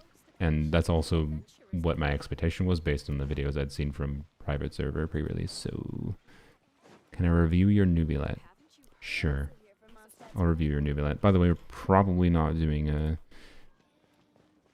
unit review stream today because I did this stream, but we'll see. It'll be a separate stream if we'll see what I get done, because after this stream I'm gonna go take a break and I'm gonna work on probably either the Dia video or level 100 video to release tomorrow, and then go from there, I suppose. But sure, I'll review your Nubilet. Shibaransu. But if you're just trying to flex your Nubilet, I'm gonna make fun of it. Oh, what character are you getting for your Stella Fortuna? Yeah, I have a community vote going for it. And it's going to be most likely Lanyan, I believe. I didn't 100% tally the votes, but based on what I glanced at before yesterday. Wait, was that yesterday? Yeah, that was yesterday. It's hard to keep track of the days when my sleep schedule's effed. Hey, you gonna give me your UID? you gonna hold my stream hostage? You might need to put words with your UID, because if you just try to put numbers, YouTube doesn't like it, because YouTube thinks people, like, you're just scamming. If you just try to put numbers. There you go. Alright.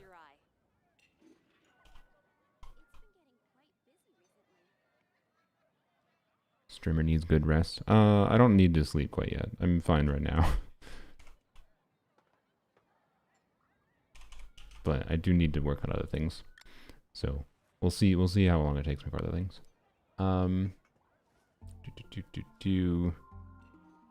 You didn't do past difficulty 3 in Stygian. You should probably try to do difficulty 4 in co-op at least, by the way. I don't really feel like trying to comment on guessing whether or not you have Llama. You have Moika. You can probably clear difficulty 4 or difficulty 5 in this account. I don't know what you have for the Fatui, and the Fatui is probably your main limiting factor. Anyways, you should clear difficulty 4 in multiplayer at least. So you can get the feather. You can get the feather rewards in multiplayer, so. Anyways, you did it in co-op? Oh, does it just not show here? Oh, I guess it just might not show here if you do in co-op, now I think about it. Guess that makes sense. Anyways, sorry. Nervulet. Wids of Nervulet, that's a... Oh boy. Double HP, okay. Wids of Nervulet is an interesting choice. Are you okay? I just want to check on your health. Like, how's your life going? Because I don't know if healthy people use Wids of Nervulet. The desert's a tough adversary, but at least it doesn't hide anything. What you see is what you get. And whether you take on the Also, yeah, your ER. I didn't even think about that. I forgot Nuvilat has ER needs. I haven't thought about Nuvilat in a while. Your overall stat value in artifacts is obviously very high. You probably want more ER and less crit. You're way overinflated on crit damage value.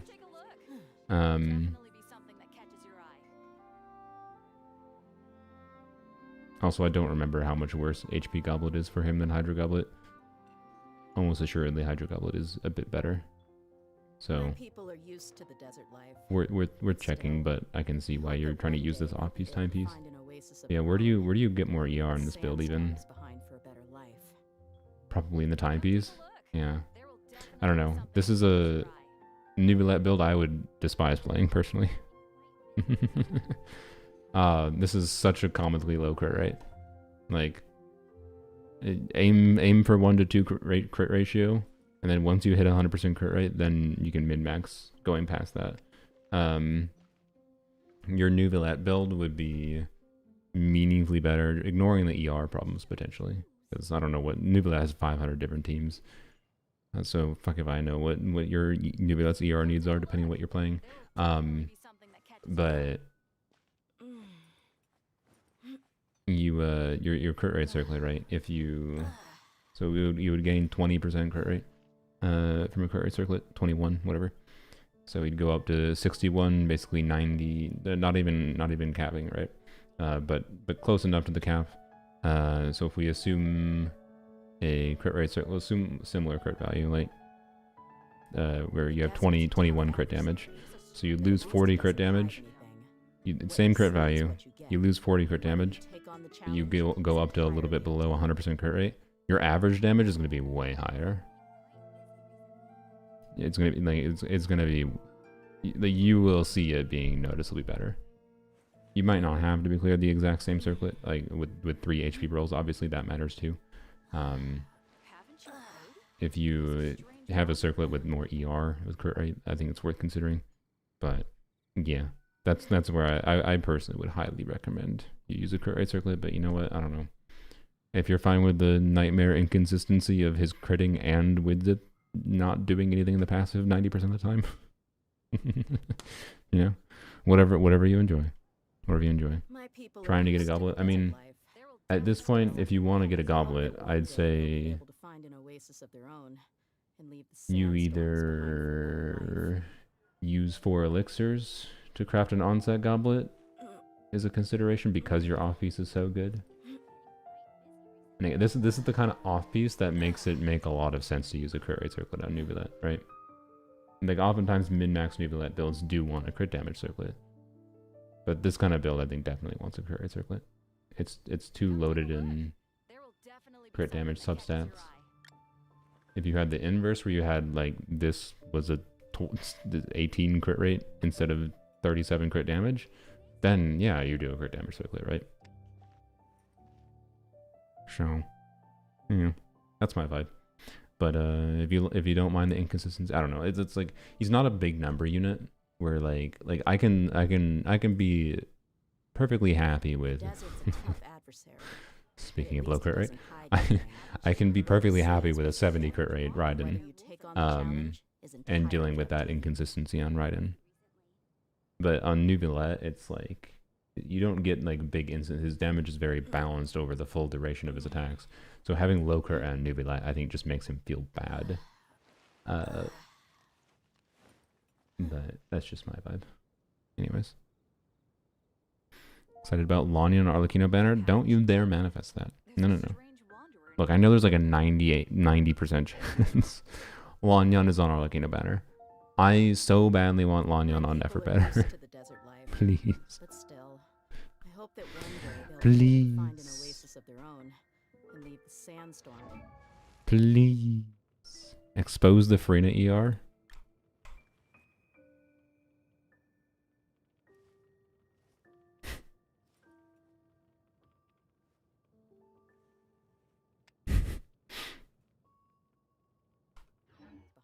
You like Arlecchino though? Yeah, but I also really like that Arlecchino plays differently on my main account versus my polearm account. And I really don't like having to deal with C2's annoyingness with melt. I don't know. I don't know. Like on one hand, I don't know. Don't laugh, it's good.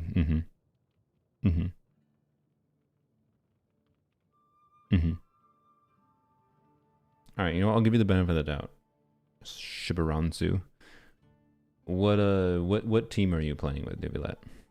I'll go do a rotation. I'm not gonna configure for damage. I'll just do a rotation. I'll go put exactly the same amount of ER, or close to the same amount of ER, on my Farina and Nubilet, and we'll see if we get our burst back in the exact same team.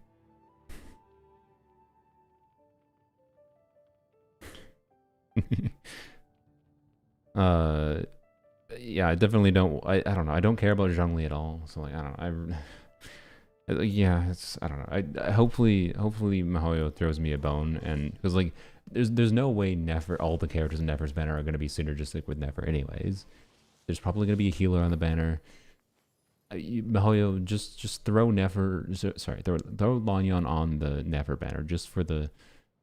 It doesn't need to be super high synergy. Just throw me a bone. Just throw me a bone, Mihoyo. Give me the Lanyan on Never Better, please.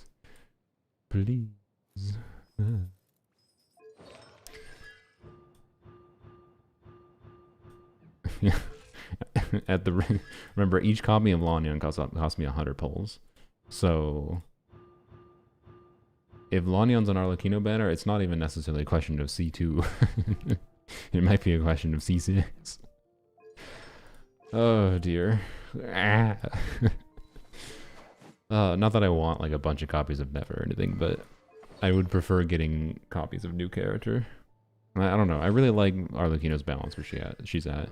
My Arlecchino build is already really good, and C1 already increases her damage enough, but like I don't know, I like the gameplay with C1. I don't want to get a bunch of copies of Arlecchino and then like never activate them. It'd feel weird because like I like Arlecchino. I don't know. If I end up spending money for Lanyan copies, which is possible I might end up doing, it depends how shit the 4-star luck is, right? And how much willingness I have to farm and extract Primo gems, right? I would like to earn me my C6 Lanyan, right? But if I end up having to spend money and I get Arlecchino copies and spending money and getting C6 Lanyan, I absolutely am not activating it. Then the red dot will just be there forever. Everyone gets C6 Lanyan for free next patch. Yeah, I wish. I wish. 200 pulls for 2 copies of Lanyan and then 1 random from the weapon banner. How has 1/3 of my Lanyan copies come from the weapon banner?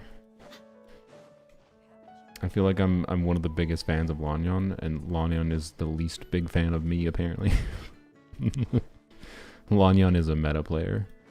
I mean, I'm a meta player, but I'm more meta for supports, not meta for...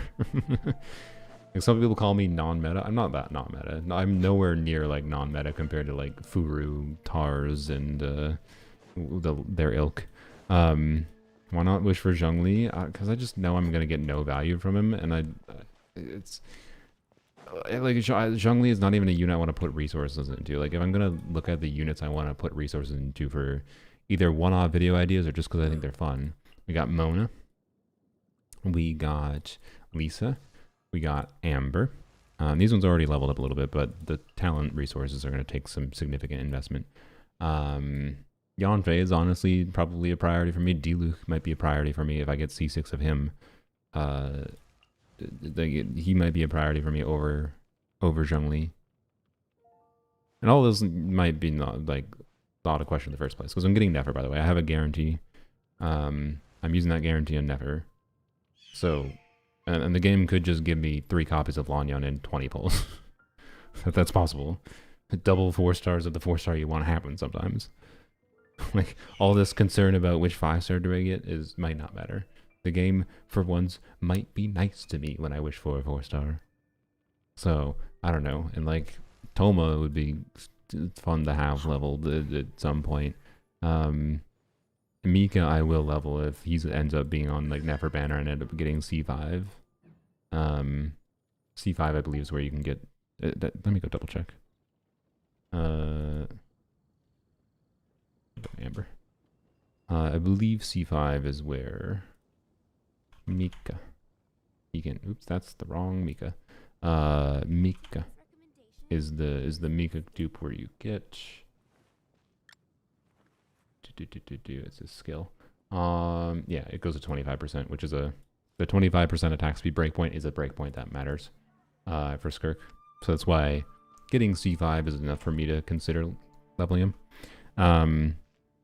Like I'll freaking crown him to do that. But kind of need C5 for that. Like I don't know. Like that's my point. It's like I have a number of potential characters that I'd rather put resources into than Zhongli. If I got Zhongli, would I do some shenanigans with him? Yeah. But like honestly, the most fun shenanigans I could do. So like physical Zhongli would be a one-off thing I wouldn't play regularly, but would be funny to try. And then I would be down with doing some Zhongli microwave things. But I don't know.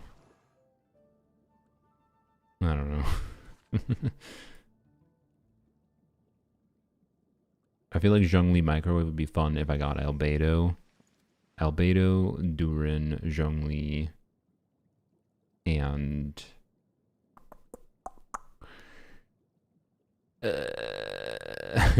Farina? Question mark? Healing? I don't know about the healing there. Maybe Durin heals. Who knows? I don't know. There's fun things. I don't know. Well, I don't want to think about it right now. I'll decide when the banner's actually here, assuming Lanya's on that banner. So I'll decide before the banner's here, like once after we see what Nefra's banner actually is. But I'd be overjoyed with her on Nefra banner. Solve all my problems. Well, solve all my problems until I do 70 pulls on Nefra banner, and then the game gives me 0 copies of Lanyon. And then it wouldn't solve my problems. Then it's like, oh god, how many Nefras am I gonna get? We'll see. We'll see. I have Fars on C5, 100-day-old player. It was crazy. You've only been playing up for 100 days and you have C5 Farazon without Farazon running. Has Farazon run on the banner in the last 3 months? That is crazy, if so. Anyways. So yeah, I don't know. There's a bunch of characters. At some point, right? Oh yeah, Razor. I forgot about Razor. Is there characters I for sure would not be interested in leveling anytime soon? You. Huh? Ooh. You're in a weird spot where like I think I would want Constellations to level you. Unfortunately, Layla I think is just not very interesting. I can tell you watching Misa's well, it was a few months ago. Watching Misa's Layla video where Mise did his best to try to make Layla do something. Layla do something. I was just like, yeah. That validates my feeling that like I couldn't think of anything fun to do with her, and I was considering it just from a let's do it anyways because it's that bad. Like, it's just I wonder when I'll be as tall as my big sister. So yeah, I don't know. I like there. It's only like Chi-Chi. Aoife would be win Constellations. Dahlia. Mika win Constellations. Sayu probably not gonna level, but like she's not. No, I don't know. Like most of these characters aren't like priority, but that's my point. Like I get of the characters I haven't had leveled past 70. There's at least 5 that are I'd like to sooner rather than later, and Natlan was a year of I didn't have the ability because I got too many of the new characters. I didn't have the ability to put resources into the existing roster, so it like kind of slowed down a little bit. Oh yeah, Kaya. Let's not forget Kaya. And Ningguang is starred too. They're both starred because they are like were intended to do sooner rather than later, but a while ago, sooner rather than later. That hasn't happened yet, so you know. Anyways, I need to accrue some resources, and arguably I shouldn't pull Nefra because of that. But I like Nefra enough to want to pull her. So, yeah, we'll see. Durin's definitely up in the air with what we currently know about his kit. We'll see. I don't know. Looking forward to seeing them in the story, by the way, next patch. And Varka, of course. I don't know if I mentioned that earlier. I keep on showing up Varka with Wolf's Gravestone, which is probably going to further the... It's going to further the... He's a standard banner character rumors. You know what I want? I don't want him to be a standard banner character. I just want them to... I want them to somehow make Varka's kit be balanced in a way where Wolf's Gravestone is just his best weapon. That's what I want. Or if he's a standard banner character, I'm fine with him being a standard banner character, but make him a good standard banner character. That's what I want.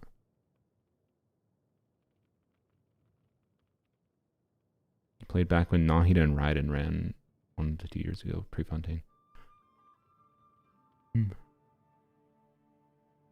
So you had whatever.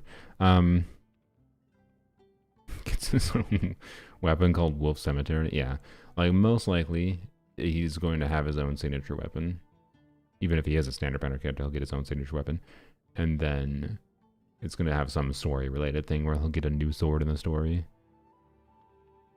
Or maybe he won't. I don't know. It'd be interesting if they release a standard banner character and they're just like, nope, Wolf's Gravestone is a sig weapon. How would they make this like a not cope weapon on him though? It's really hard to imagine how they'd make it like. I kind of feel like the base stats, and even with this having terrible uptime on him, even with this buff being like terrible uptime, I think it might be better, right?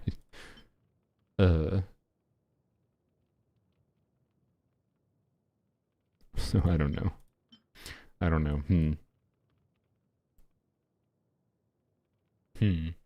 And like Wolf's Gravestone, or sorry, Wolf's Gravestone, Serpent Spine, right? Serpent Spine. I don't know. What they have to make it? What if they make it so he can't crit? What if they make it so he can't crit? And they make it so he just, I don't know. I'm trying to think of something that would make the second part of this passive work with consistency. But I don't know. I don't know. He gets crit rate from attack over 2,000? Yeah, maybe. That would be a way to do it. But the problem is, other than the increased attack by 20% passive, the only other part of the passive is the increased attack by 40%, but enemies have to have less than 30% HP for that to proc. And only procs once every 30 seconds. And getting to 30% or less HP either takes a while, or by the time you get to 30% HP, the enemy is close enough to dead, like in Abyss context, where it doesn't matter that much. So like, it's a very fake. It's strong, but also kind of fake. So it's weird. I don't know. It's hard for me to envision reality where this is actually his best in slot weapon. I don't know. I'd like to see them do it though. If they somehow manage to make his kit where this is his best in slot, I'd like it. 2,000 attack is easy to get though. I mean, it could be pre-buffed attack. They probably wouldn't do that, I guess, but I don't know. Anyways,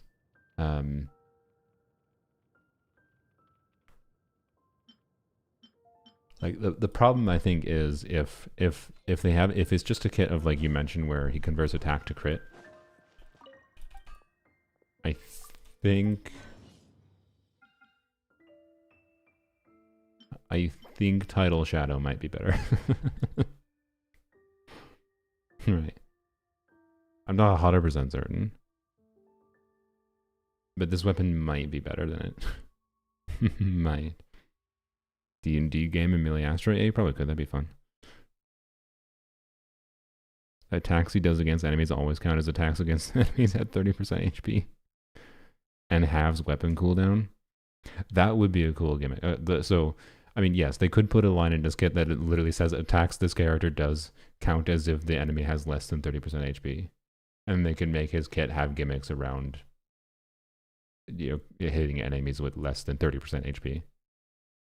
And they could do that just to be able to trigger the Wolf's Gravestone passive. Maybe they just change Wolf's Gravestone. Maybe they just update Wolf's Gravestone where it's like they keep the passive the same, but they change the cooldown to it can be triggered every 15 seconds, and then the cooldown is changed to or the trigger condition is like less than 80% HP. They could just do that. They could just change the weapon. No one would complain about them changing the weapon. So I don't know. But like, yeah, this weapon versus like an R5 R5 title Shadow. It's probably borderline, but like, you know. Anyways, new mob in the artifact domain. Yeah, maybe something with that. Yeah, yeah. He could do some kick gimmick with that. But I do like the idea though of if a character had a kit where it changed the way weapon passives work, that would be cool. Like just that baseline idea of like this character's kit increases the value of weapon passives in general, not necessarily just cooldown related. But if it is just cooldown related, is there any other ones that are interesting? No, not really. That doesn't matter. That doesn't matter. I mean, this one would matter actually. Because reducing the cooldown of this from 10 seconds to like 5 seconds, if his burst or skill hits multiple times, or no, it's used, not hit. Never mind. Maybe it wouldn't matter. I don't know. Each time Varka hits an opponent's reduce weapon and skill cooldown have 45-second cooldown, or 45-second uptime. Yeah. Yeah. Maybe actually, wait, maybe that's how they implement it, right? Maybe it's whenever. Because maybe they keep the weapon the same, right? But he, instead of reducing cooldown, he extends the state of buffs, right? So it'd be like anytime, whatever, some kind of condition to it. But Varka would he would look at whatever buffs he currently has applied to him, and then he extends the state of those. So like if he's in Bennett buff, that'd be a cool kit idea. If he's in Bennett buff, and then like he uses his ability that extends the duration, he would extend the duration of Bennett buff, but it would also extend the duration of stuff like this, right? That'd be cool. Especially if he like extends the buffs for the team too. If they lean into this aspect of like Wolf's Gravestone being a buff for the team and not just the on-fielder, that could be really cool. All right. Uh-oh, we're gonna lead ourselves to disappointment though here. We're really quickly heading down towards the Zajef path, where Zajef had preconceived notions of having a cool idea for what Nefra's kit could look like, and then being disappointed when it inevitably wasn't that. We're quickly heading down towards that path with Varga, where we're having cool ideas for a unique kit. I have no idea what kinds of teams that would look like. It was synergized with, what if, but like the Doer and Varka synergy might be a thing, right? Like what if Doer and Varka are meant to be like paired together, and you do the high damage Durin mode plus Varka, and then, you know, Wolf's Gravestone increases Durin's damage. Ah, frick. The cope is becoming more real. But it'd be such a cool idea. It'd be such a cool idea to do something like that. Like extend buff durations. What artifact sets could do? Man, I don't know. There's some weird crap that would have impacts. Extending the duration of Instructor buff. Instructor is a team-wide buff that only lasts 8 seconds. Right? Oh, that's so cool. Okay, well, we'll see. We'll see how long this sticks in my brain if I forget about it. This is my new cope hope for them making a cool on-field animo DPS that is incentivized around extending buff durations, which would have some, and then something else in his kit. Wouldn't just be that on its own, right? On top of whatever damage he deals, and on top of whatever other kick gimmick. I don't know. I like the idea of it. He's probably just gonna be a power creep animo DPS. He's probably just gonna be a power creep animo DPS. But we can cope. That is something unique. How's it going? It's going so well that I'm ending the stream. Bye. It was fun.